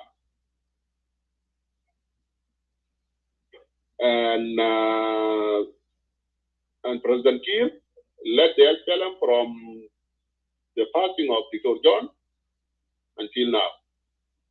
So if there is a way that there are young people coming up in the ladder, I think Rubin will like to see that. With Akot, Manyang, Wani, Igga, these are names that have been there since 2005 until now. So that is 20 years right there. And we have seen here in the West, you know, if you are good enough to lead the party, you will lead it for 2 terms. And that's it. Not more than that. When I'm saying this, I'm not saying that those people are bad people. No. What I'm saying is that any new chapter that you open, there will be a description that is different from the first chapter that you were reading in any book. And that is the same in politics. If I'm the chair now for 8 years and Majuk replace me, Majuk will have a different way of thinking. And Majuk might deliver things that I did not deliver. That does not mean that I did not deliver. Maybe I delivered in some areas of my thoughts. But somebody will come after me and deliver something different because he's a different person. Therefore, in principle, it is desirable that Bolmel, as a young person, become the first deputy of SPLM. I'm sure Rubin will not disagree with that. The second point, which is important, and in principle, in any party, and SPLM as a party, we know that the chair of the party and Secretary General of the party and the first deputy of the party, mostly they are nominated through convention. And that is what SPLM did in 2008. And when convention finished, those people, they will carry on until the next convention. In between convention is the highest power or institution in the party. But when convention is finished, that power is delegated to National Liberation Council. The National Liberation Council becomes the highest organ in the party. Therefore, if there is anything that happens before the next convention, then the National Liberation Council will decide and act. And that decision will be temporary until the next convention. Okay? This is a constitution. Therefore, I don't know if there is another convention that happened between 2008 and now. And also there is a political bureau, which is the executive body that manages the affairs of the party. But whatever political bureau manages, it does not reach the stage of changing the president or the first deputy or secretary general. Those are left for a convention or for a president to decide and endorsed by National Liberation Council until the next convention. Therefore, the decision that happened now, and there are decisions before that, there are a lot of changes that happened. I'm not sure because I have been away from the party documents. I don't know what are the processes put forward to realize the outcome that we are talking about. Because if we see it legally, whether those things are done according to the party bylaws or they were done out of the constitution of the party. So that is a question that I can raise there and leave it there because I don't have information and I cannot say, you know, that it is left or right. Therefore, whatever happened or whatever decision that happened, if that decision is bringing young people, I think many people will like it because you will want to see changes. We have been 20 years or 20-something years, 20 years as that, from 2005. And Akot was there, Manyang was there, Wani was there. Then we will ask ourselves, in these 20 years, did Junubin achieve what they were expecting from the SPLM? Lanu party, you put it there, and you hope that to the members and to the nation. If the answer is no, then I'm sure many people will say, okay, let's see new faces. Then the next question will be, okay, how did these new faces came up? Was it done according to the bylaws and constitution of the party or not? So these are lingering questions. People are hoping to see new faces, hoping to see young people taking, leadership positions. At the same time, who were the supporters of the SPLM since the inception of the SPLM want to see the SPLM going back to the mission and the vision of the SPLM that made SPLM the people party. Then the question is these changes, are they going to be the same status quo that we have been following for the last 20 years? Or is it going to be different? See, there are two things now. There are people that want to see change, want to see young people taking up leadership. At the same time, want to see the party delivering services by going back to the real objectives that allow Junubin, that or force Junubin to support SPLM in the last 21 years, giving SPLM and SPLA everything, including their children.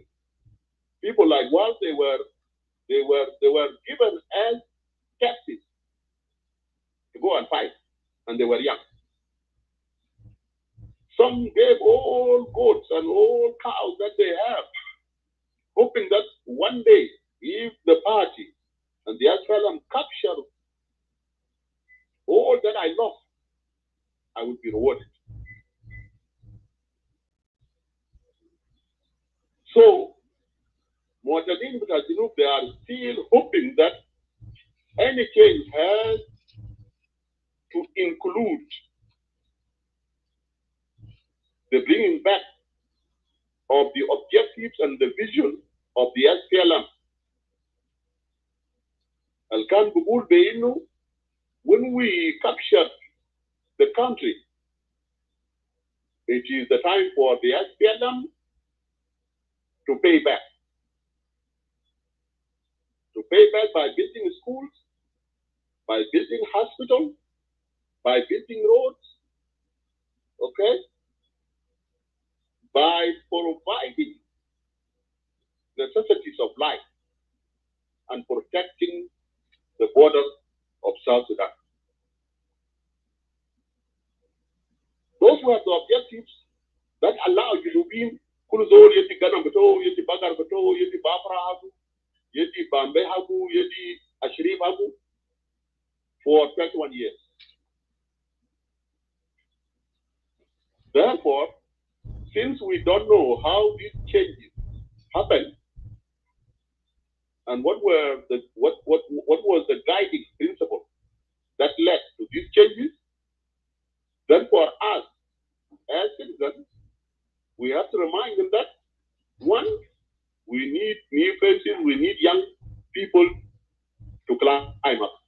That is desirable. Objective number two, that change must put into consideration the objectives of the SPLM that allow SPLM to be supported by full Sudanese to be included in this case. Okay? Therefore, it is time that is going to tell.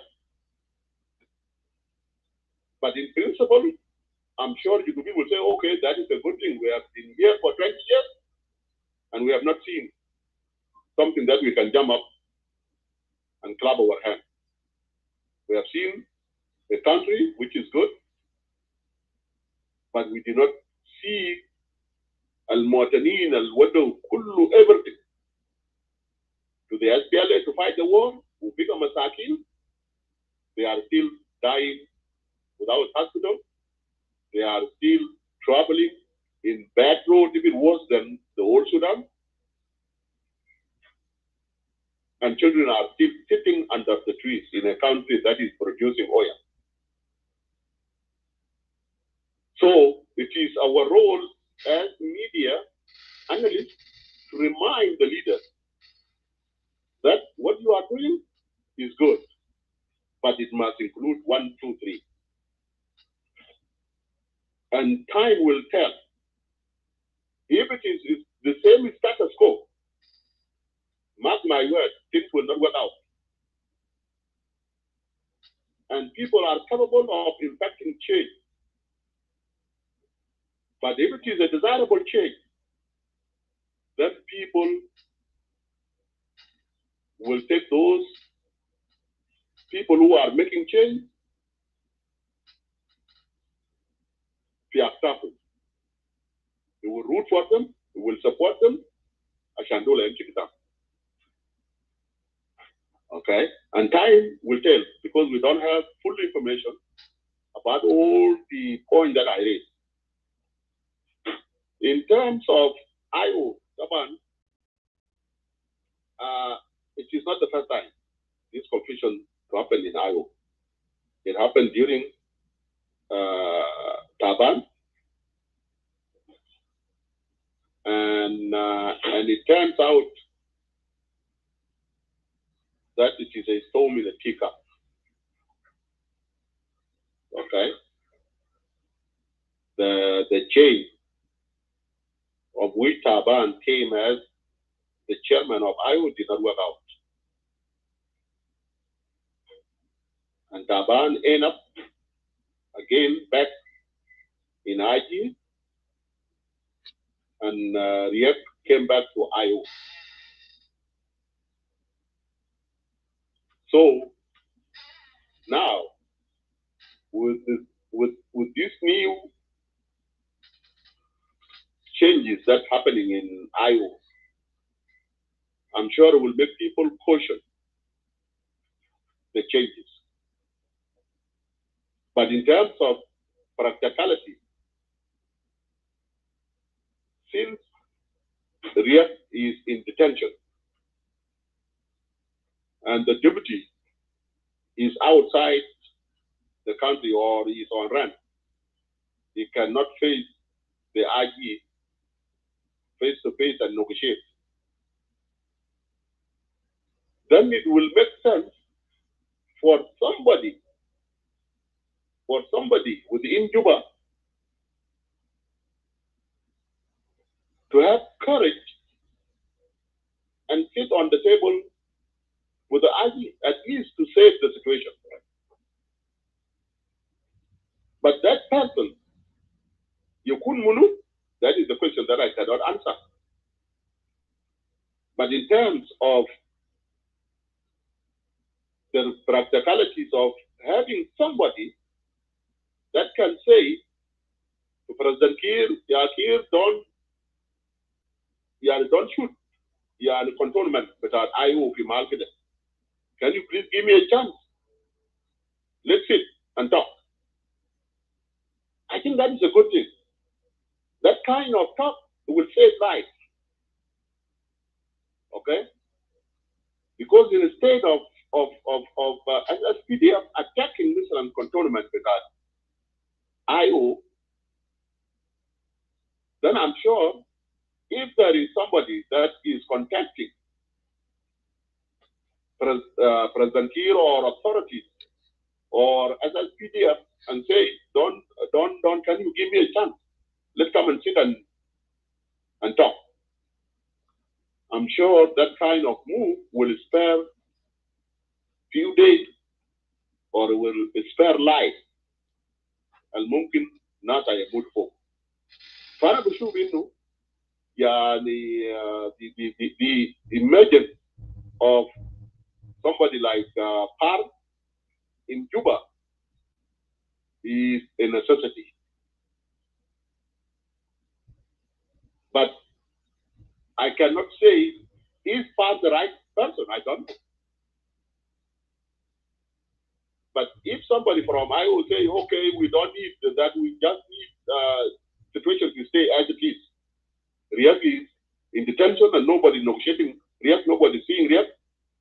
The second man is on rent, cannot talk to authorities in Juba, and let that situation escalate. And that's PDF there is group, yeah, to cantonment is group, there is some munu yipsu, mana, that is not a desirable situation. Para بشوف إنه يعني حتى إنه يعني Par came up وقال بينه I'm just acting for now. I think if IO was smart, they would have said, okay, if you are acting, let's ask the chairman of IO to give you a blessing so that you can at least administer the situation in Juba until further notice. For in terms of saving life, I think that is a good idea. Now, the stupid part, Laman, I don't know, he came by himself or nominated by some political bureau members of the IO, whatever case happened, then he will be judged by his movement. Who are ambassadors within the few days, and who are Mr. and Fogo as an acting or transitional leader. Did he save life or not? Did he communicate with the SPLA-IO in the field to save life or at least to tone down the tension or not? So those are things that will go against Stephen Park, depending whether he saved life or not. You see? But if the whole thing becomes like a leadership, you know, power struggle, that becomes something else. And now, after the other group within Juba came out with that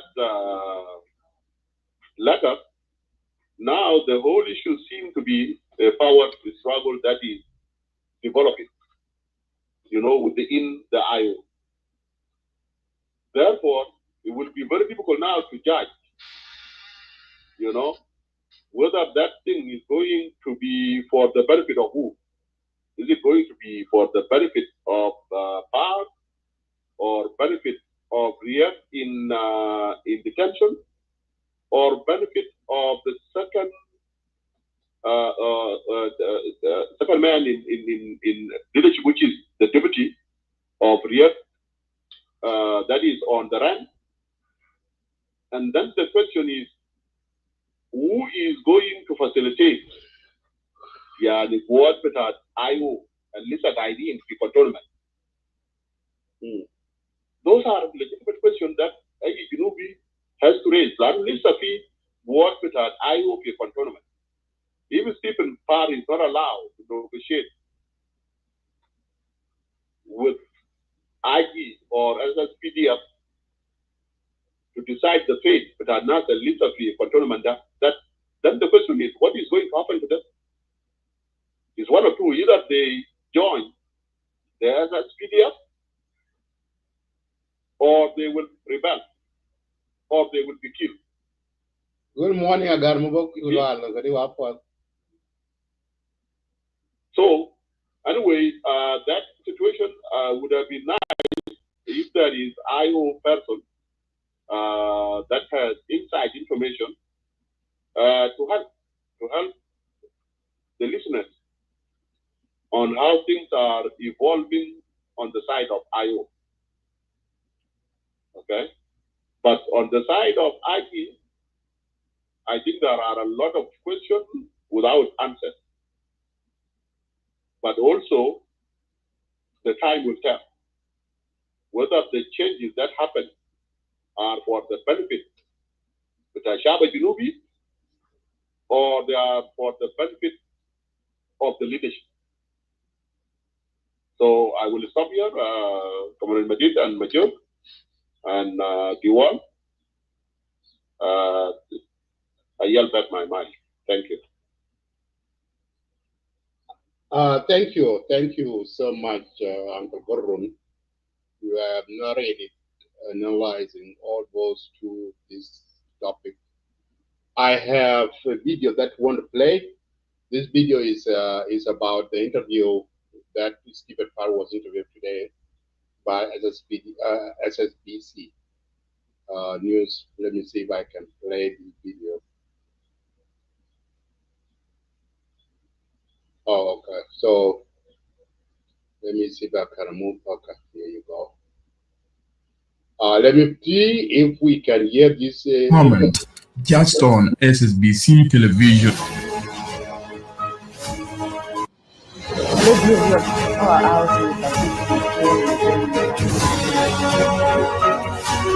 So, Honorable, welcome to SSBC Power House. We have just seen recently you have been officially endorsed as the interim chairperson of the Splm-Io. So, welcome to our program. Let's just start a little bit with your appointment as the interim chairperson. Elections, yes. Not appointments. Okay, the elections. Okay, when you are elected as the interim chairperson of the Splm-Io.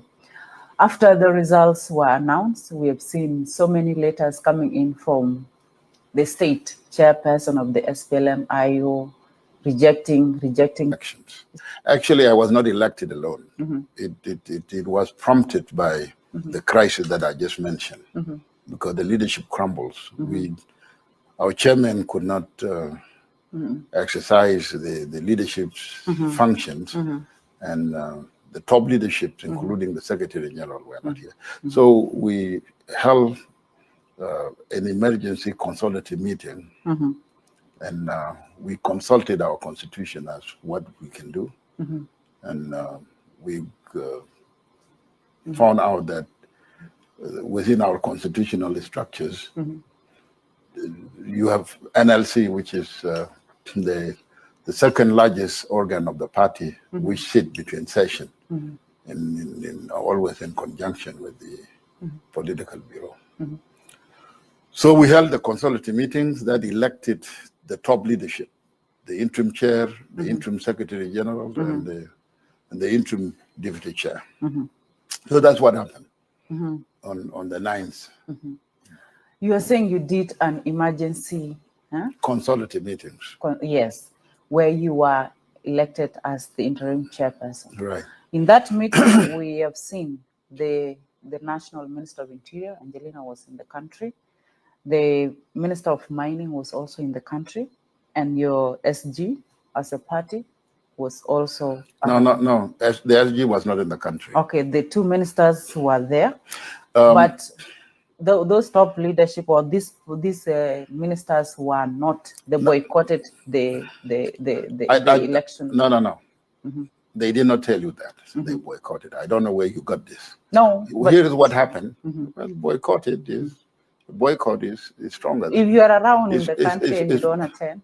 No, but there were circumstances that did not allow people to attend.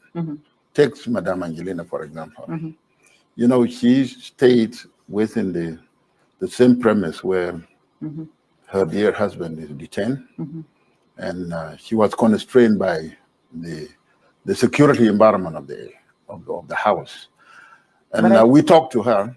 She said, I could not join you at this time because we are constrained by the security environment of my place.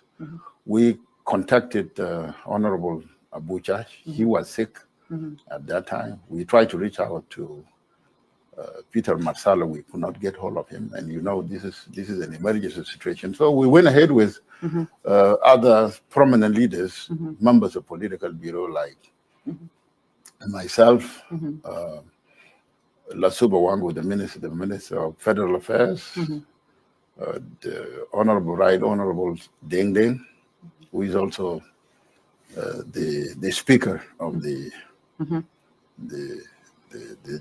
Council of Estates, and then many other NLC members and members of political bureau. So, and what about those chairperson in the Splm-Io chairperson in the state?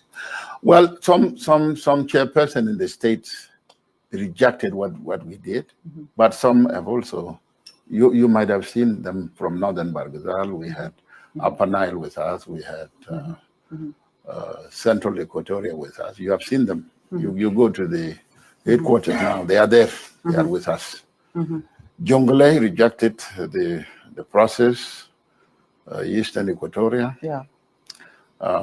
Western Equatoria. Western Equatoria. Our chairperson. Of course, we don't have a chairperson there now. You know what happened in Western Equatoria. The chairperson has gone to the bushes. So. And they're also doing the joke in the bushes. We will talk about that. The Splm-Io who is also working in the bush and the one in the city. So talking of the bush, like some of them are in the bushes. We have seen the Splm-Io spokesperson, Lampol, right? Gabriel? Not SPLM, SPLA. Splm-Io. No.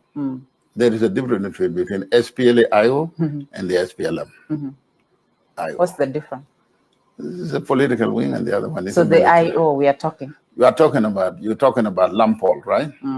Lampol is under different leadership of Nathaniel Oyet. I cannot speak for him and he cannot speak for us. But he's still part and parcel of your party? No. There is a reality that people must accept. We cannot work with those who are carrying arms, resistance against the government now. But as you took your leadership, you are yet to denounce them officially. Would denounce them? No, they're still part of your party because now you have not bring up your new strategies. Actually, like those in the bush. You're not part of these. No. We have a strategy, and our strategy is peace. And that is a difference between our leadership and the leadership of Oyet. Do you hear what Oyet is saying? Do you? Yes. Okay. Then if you listen to both leadership, our leadership here in Juba and the leadership of Oyet in a remote cyberspace place wherever we don't know. Which leadership is legitimate? Our leadership is legitimate. Why? Because we are elected. Constitutional. And then they were what? They ran away. By the way, our constitution stipulate that the headquarters of the party is Juba.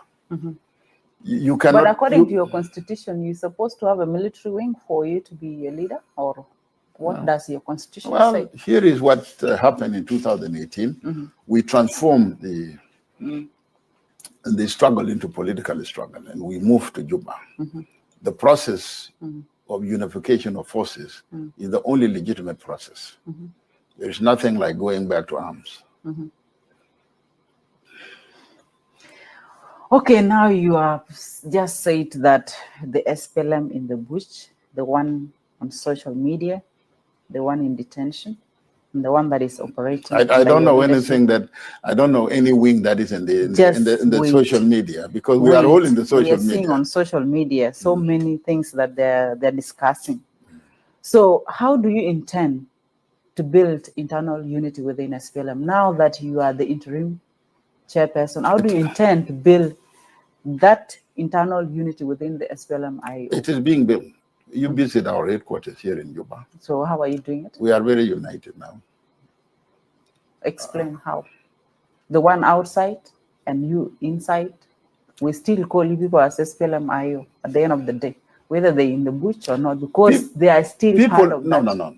Don't take us there.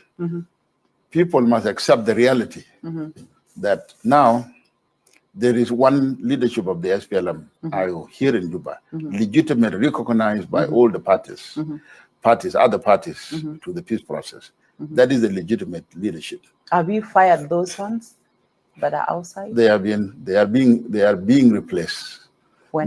They have also suspended some of us. And they have suspended you, and you have not yet fired them or suspend them. There is no need to suspend them. As the legitimate government, they are dismissed. They are dismissed, but we have not seen that letter circulate. You will see it if that's. So you will. Is that what you want? It's there. They have been dismissed long time ago. According to the government, now we are going to the Nasser. The SPLM-Io officials that have been arrested are said to be behind the civil unrest that is happening in Upper Nile State. So do you think that will be actually a media prejudice? These people have been detained. What we are demanding is justice for them. And we cannot judge them in the court of public opinion. We see them as political detainees until now, until they are moved from political detention to criminal prosecution. So what do you think about the reason of those arrests? No, I cannot discuss that because it will also be legally a prejudice against them. I did not charge them with those crimes that have been alleged against them. Only the justice process, the judicial process will tell us. And if I discuss this with you here now, in this court of public opinion, you will be violating their constitutional right to free trial and, So any court proceeding, have you started any court proceeding? I have not heard of anything. And you as a journalist could have also heard that. I have not heard it. So no preparation going on? I don't know. Okay.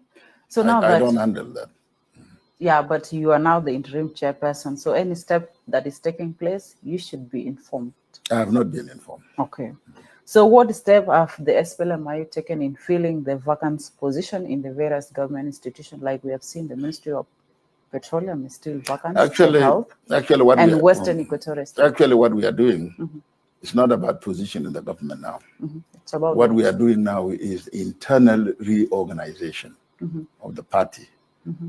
And we form steering committees, focal points, taking stock of our cadres in the country and outside the country. And we'll take it from there.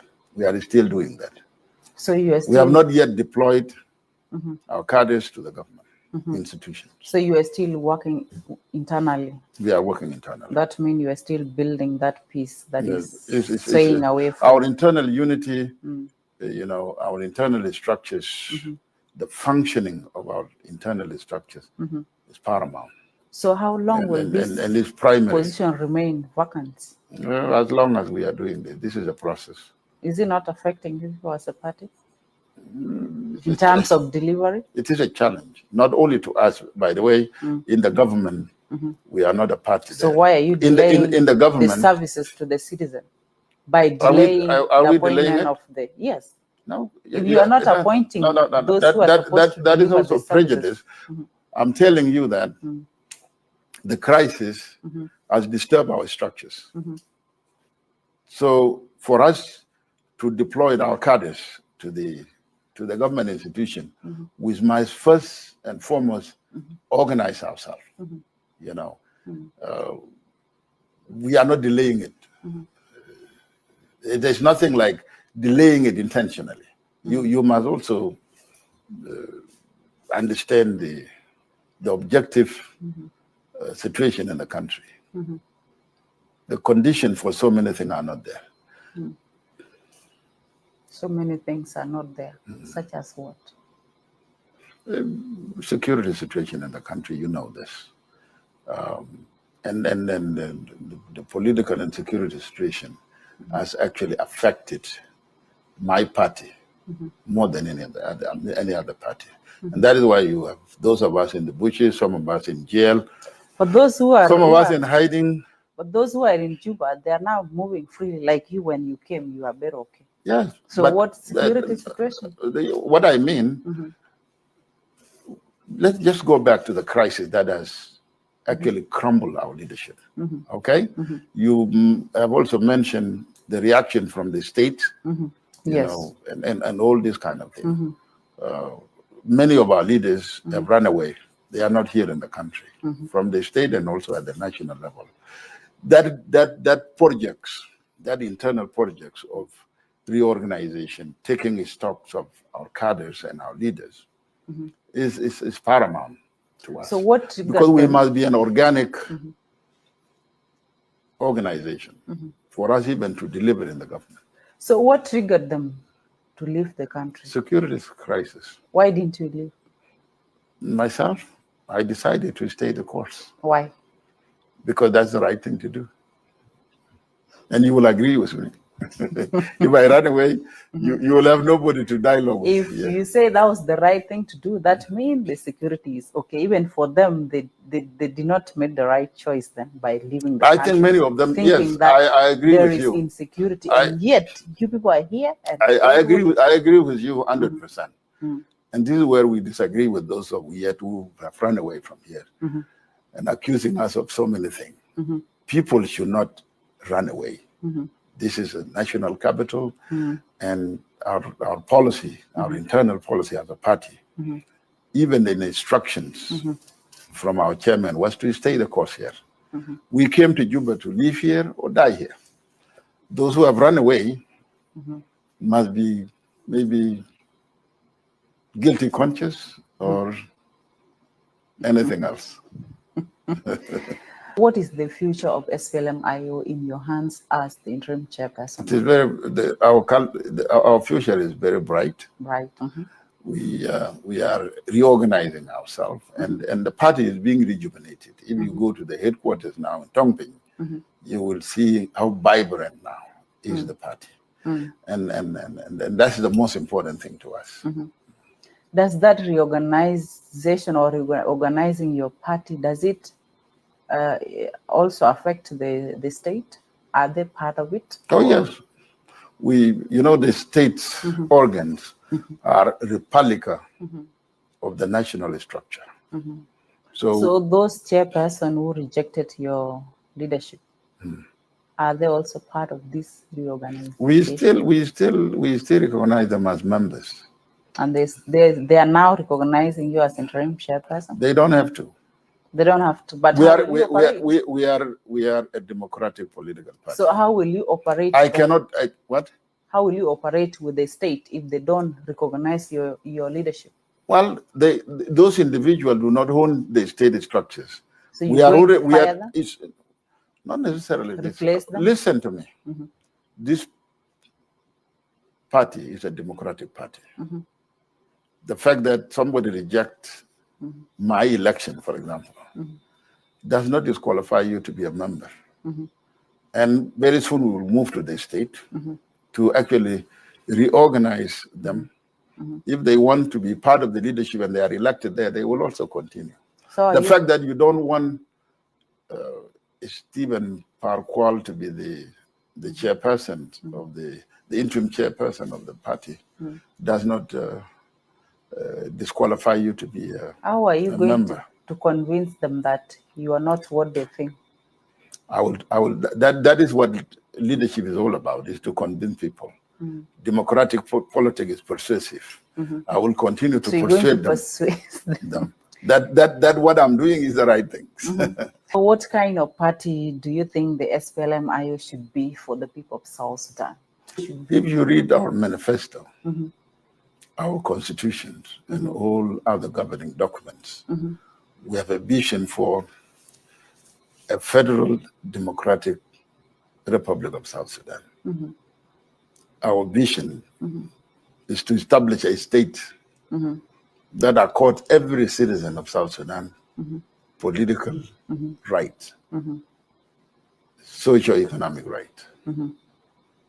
So that is the vision of the strategic vision of the leadership of the SPLM-Io.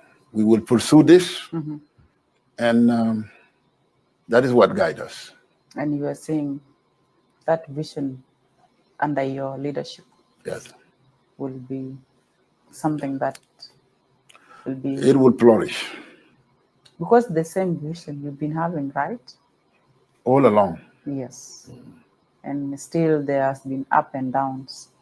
There are challenges always in any political organization. So how are you setting up those challenges? How are you going to handle them? We are adopting different strategies to reorganize ourselves and face them, as institutions. We have formed steering committees to take a stock of our cadres and also to update ourselves periodically on the political development in the country. All right, dear viewer of SSBC Power House with Akot Makir, we are taking a short break. When we come back, we are going to discuss the peace implementation in the country with the SPLM-Io alongside with the other parties that are in the R axis. Let's take a short break. When we come back, we'll proceed from there.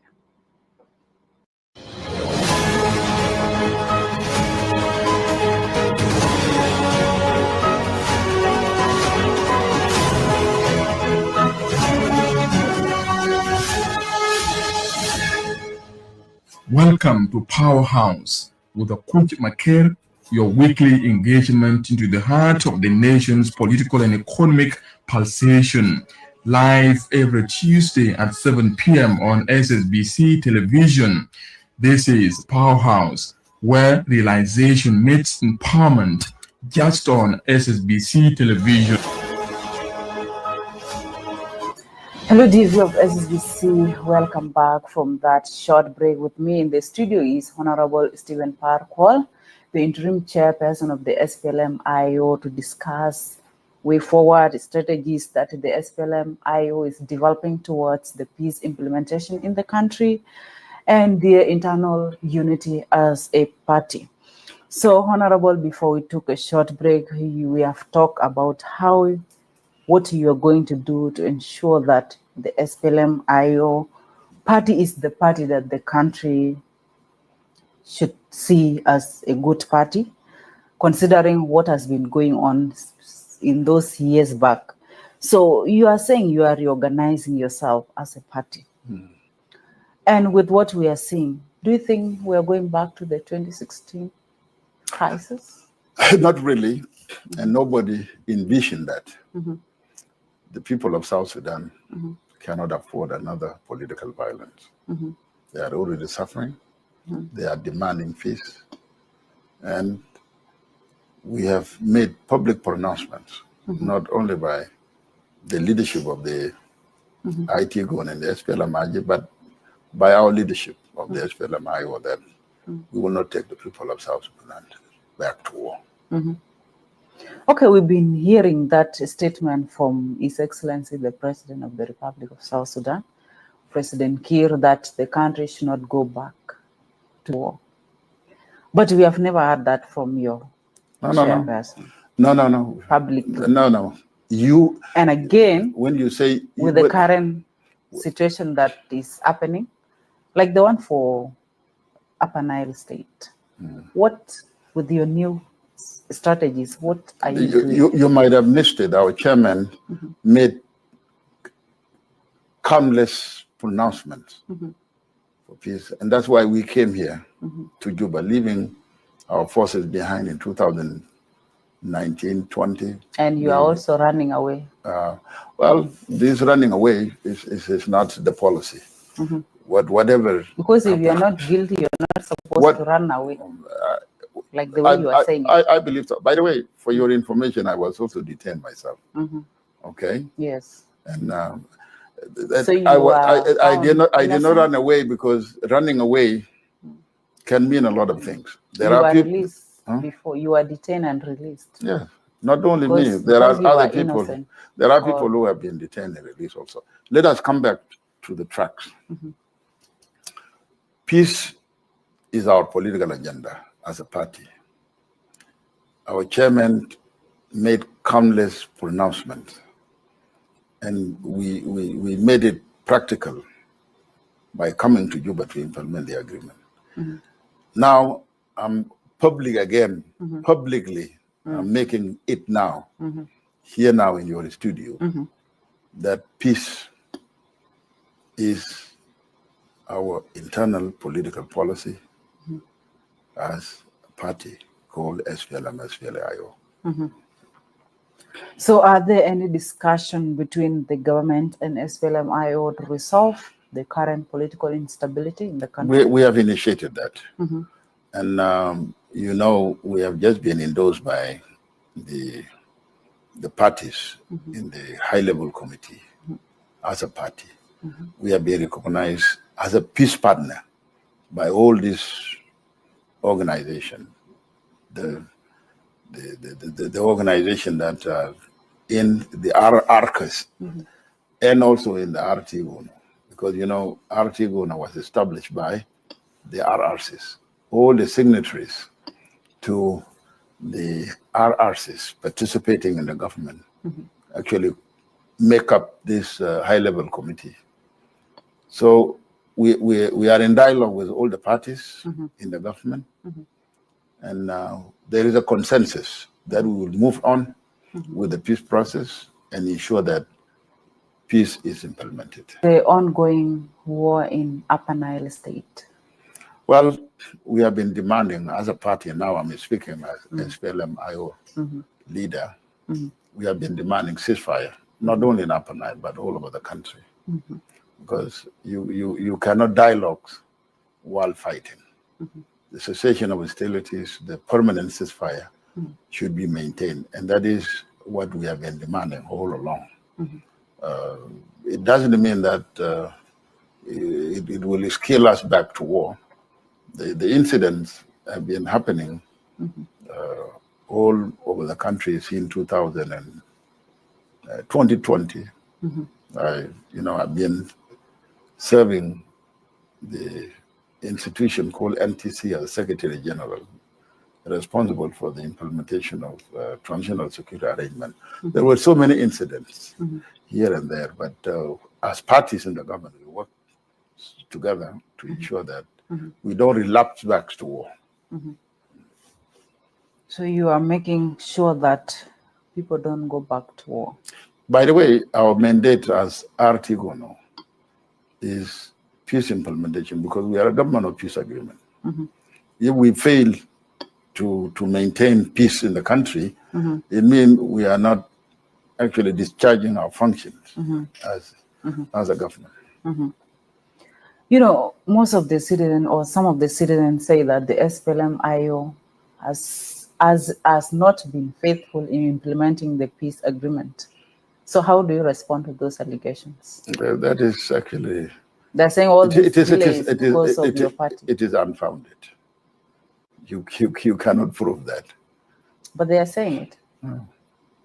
The agreement actually is 2 chapters. If the rest are just processes. Chapter 1, which actually give you the structures of the government from national level all the way to the state and the counties, we have participated in Chapter 1.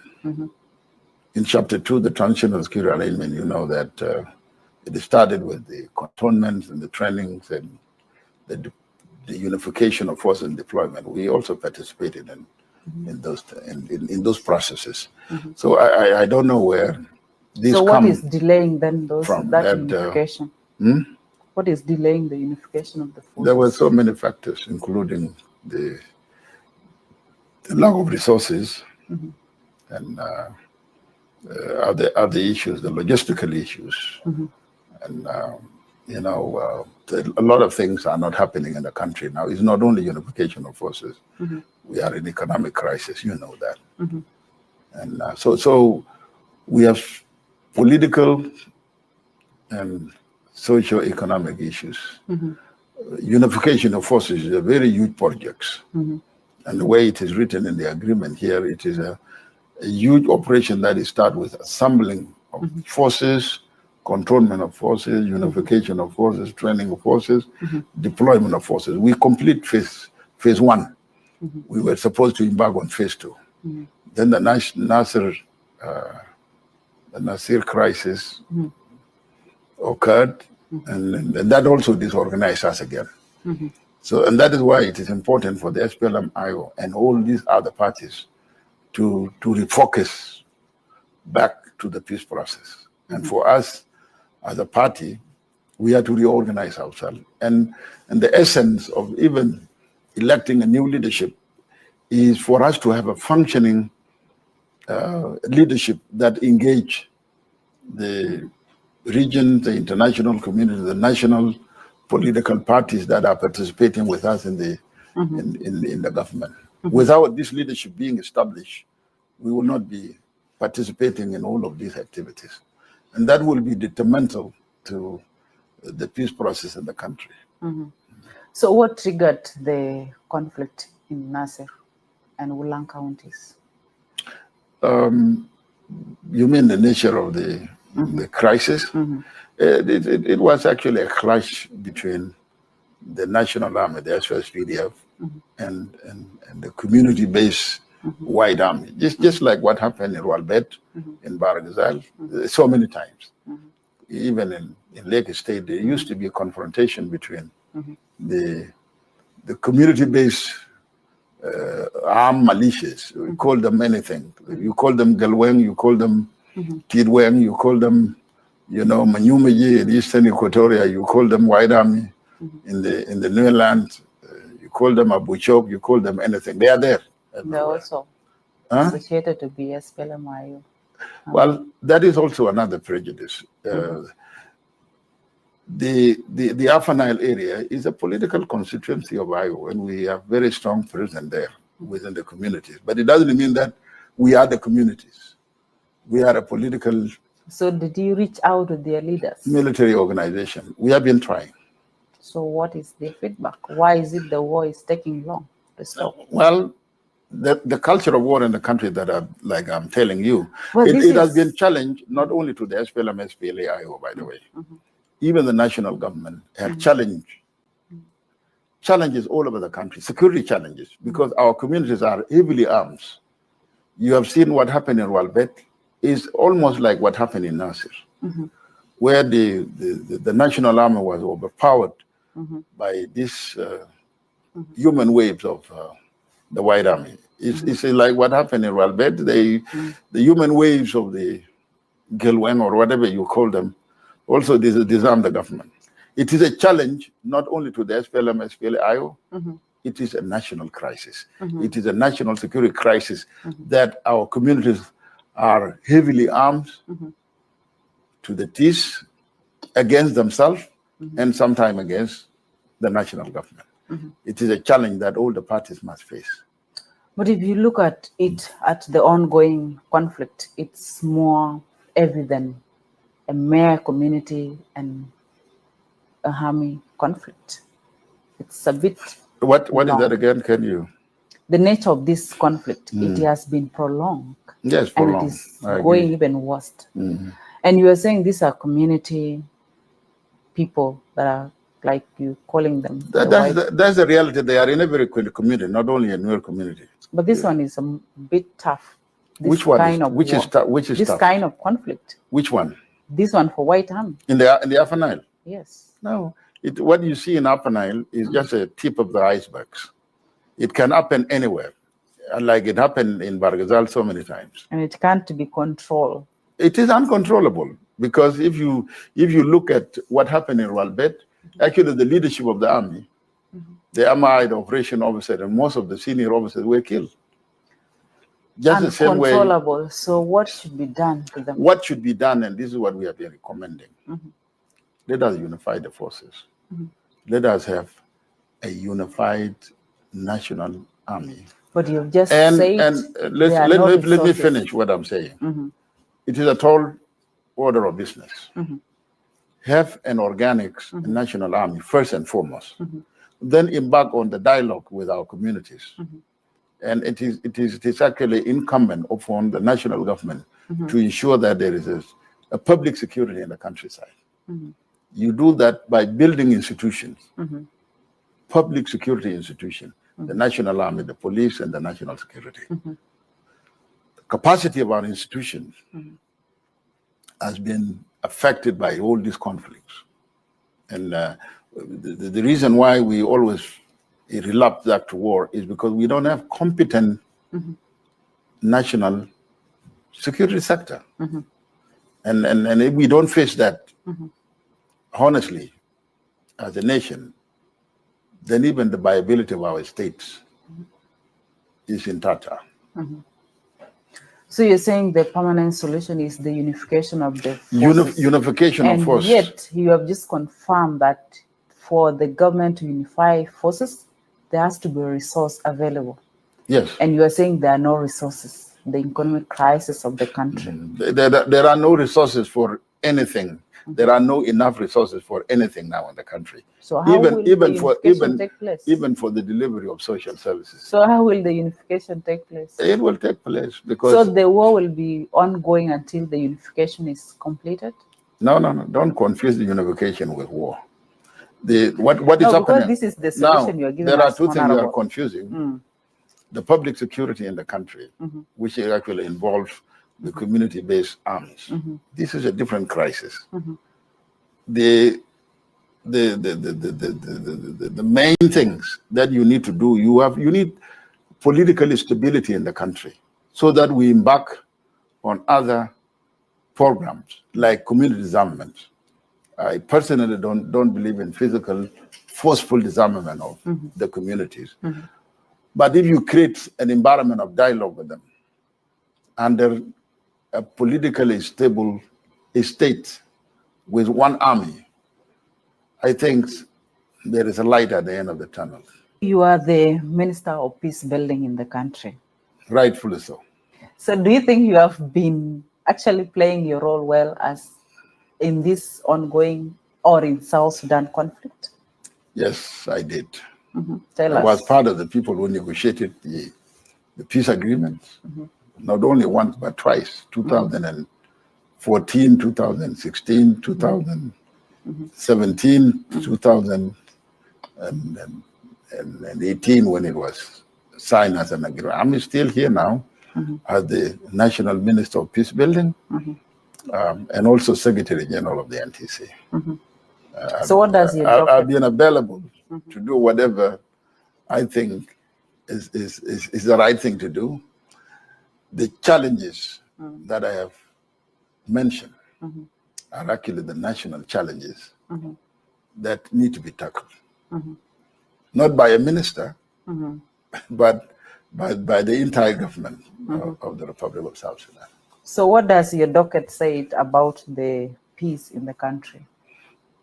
My dockets, in terms of policy, is what I've just mentioned now. Unification of forces, community disarmament through dialogue, okay?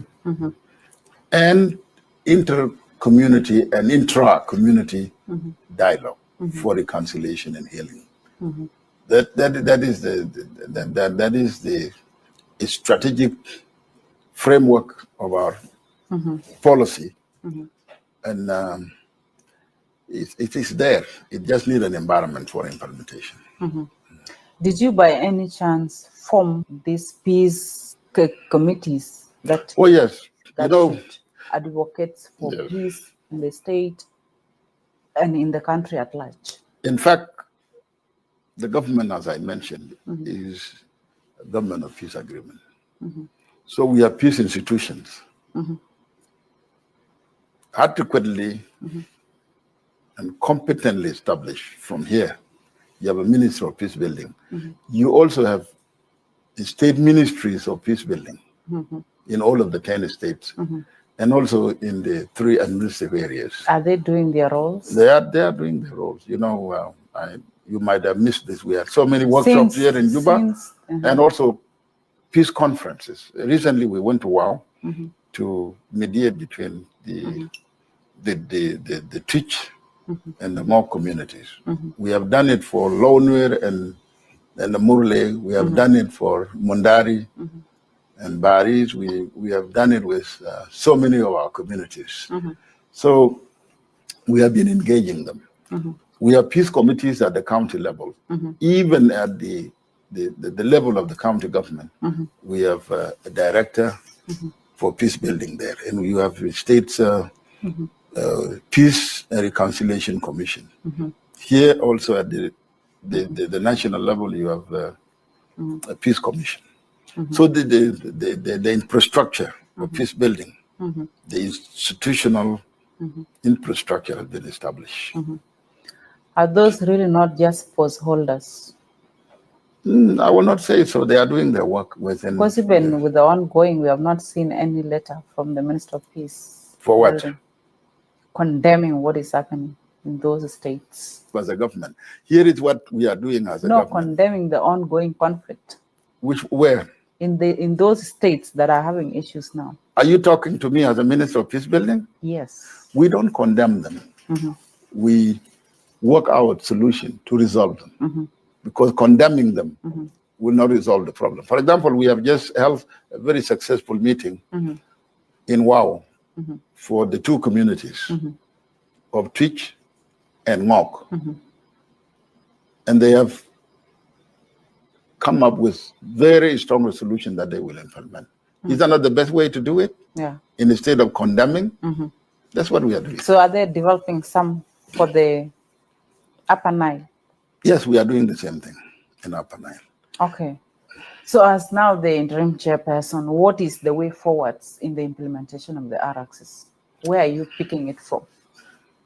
We pick it from observance of ceasefire. These bombs that are falling everywhere and the attacks should stop. Second, we must initiate dialogues among the political parties.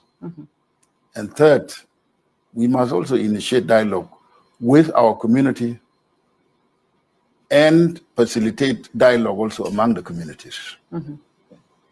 In the meantime, we make sure that we create a conducive security environment for our people. And that starts with unification of forces, peaceful disarmament of our communities through dialogues, and actually provision of public security as a confident building with our communities, because it is a responsibility of the state to provide public security for them. We must show them that they don't need those arms that they use to fight the states and fight themselves.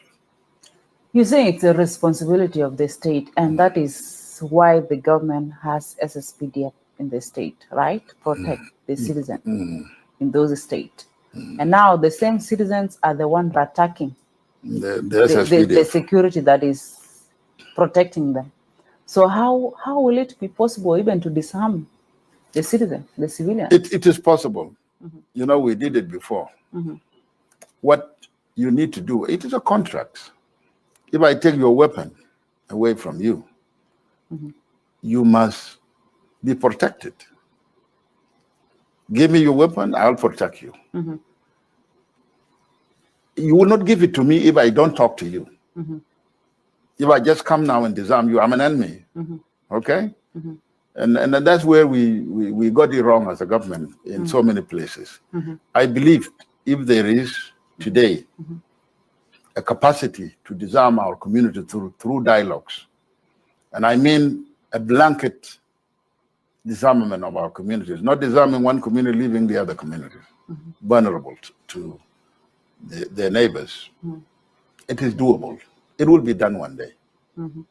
Just need political will, commitment, and because if you don't commit resources to this, then you risk actually even the legitimacy of the state, because there is no state that can be legitimate without providing public security for the people.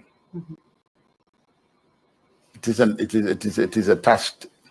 It is a civic task of political leadership of the country. So, okay, as the Minister of Peace Building, then, any step you have taken to ensure that there's also resources? Was the same thing the Minister of Peace Building is not an economic ministry. No. For your information. No, because now we are talking about resources. We are talking about resource generation, right? And that resource is what is leading us to the peace implementation. Let us come to the bottom of that. And the peace is under your feet. For us, we don't generate anything in terms of resources. We need the resources to do our works.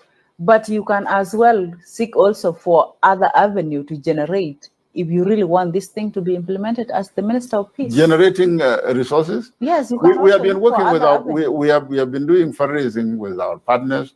Last year, South Sudan, I went to New York 3 times. These are the things. And there is a peace building fund there for, post-conflict countries, and our country has been enrolled there.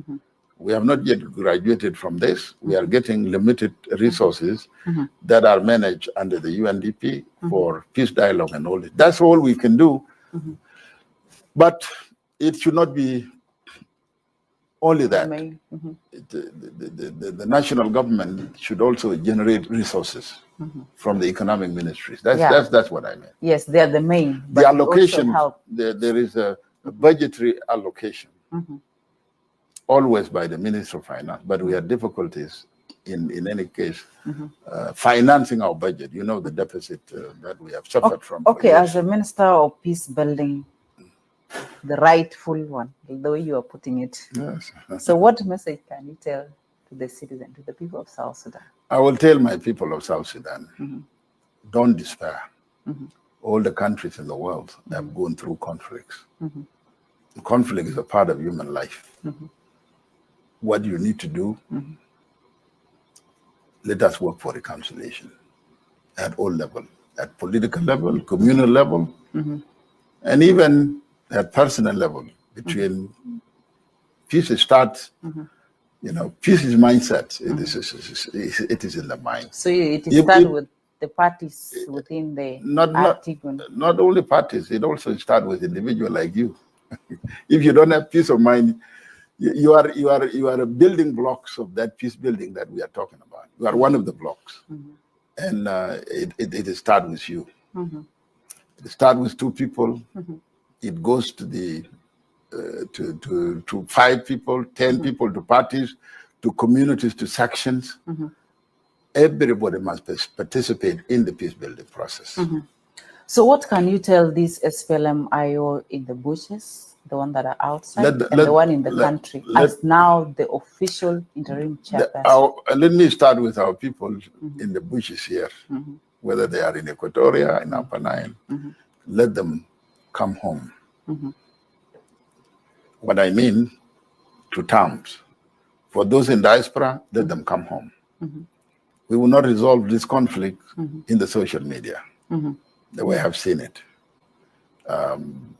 We will not also resolve this conflict by bombing communities. We will not also resolve this conflict by running to the bushes of South Sudan and start another war.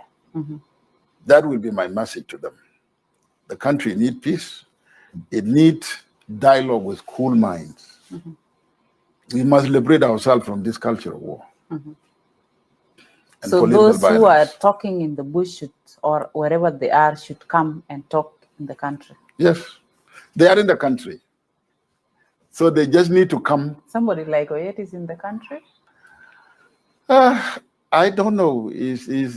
When I listen to Oyet, he sounds like a ghost somewhere in cyberspace. So I don't know where he is.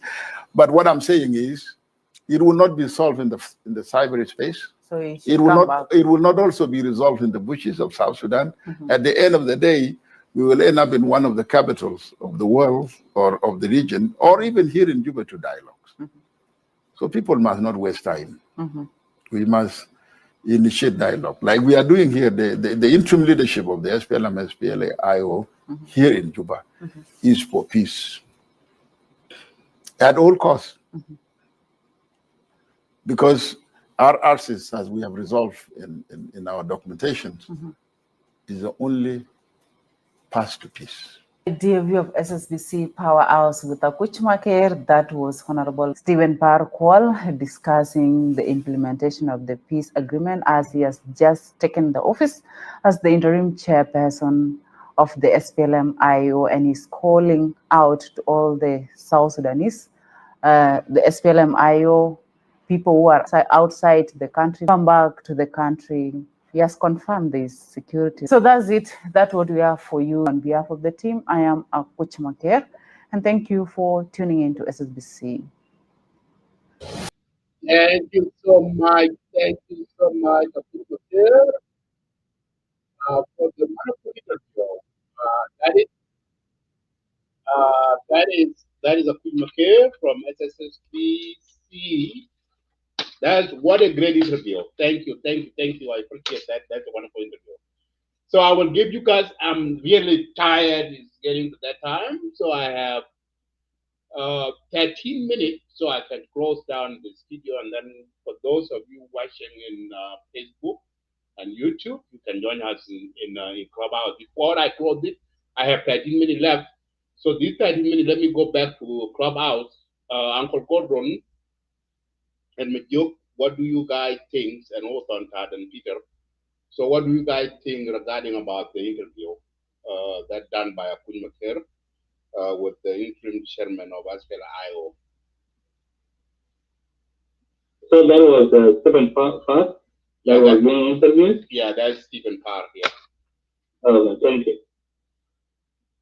Yep. So,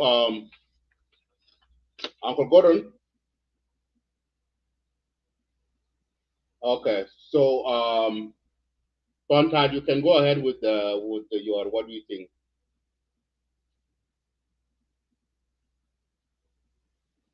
Okay. What about Majuk? Majuk, are you there? Okay, Peter, you can go ahead.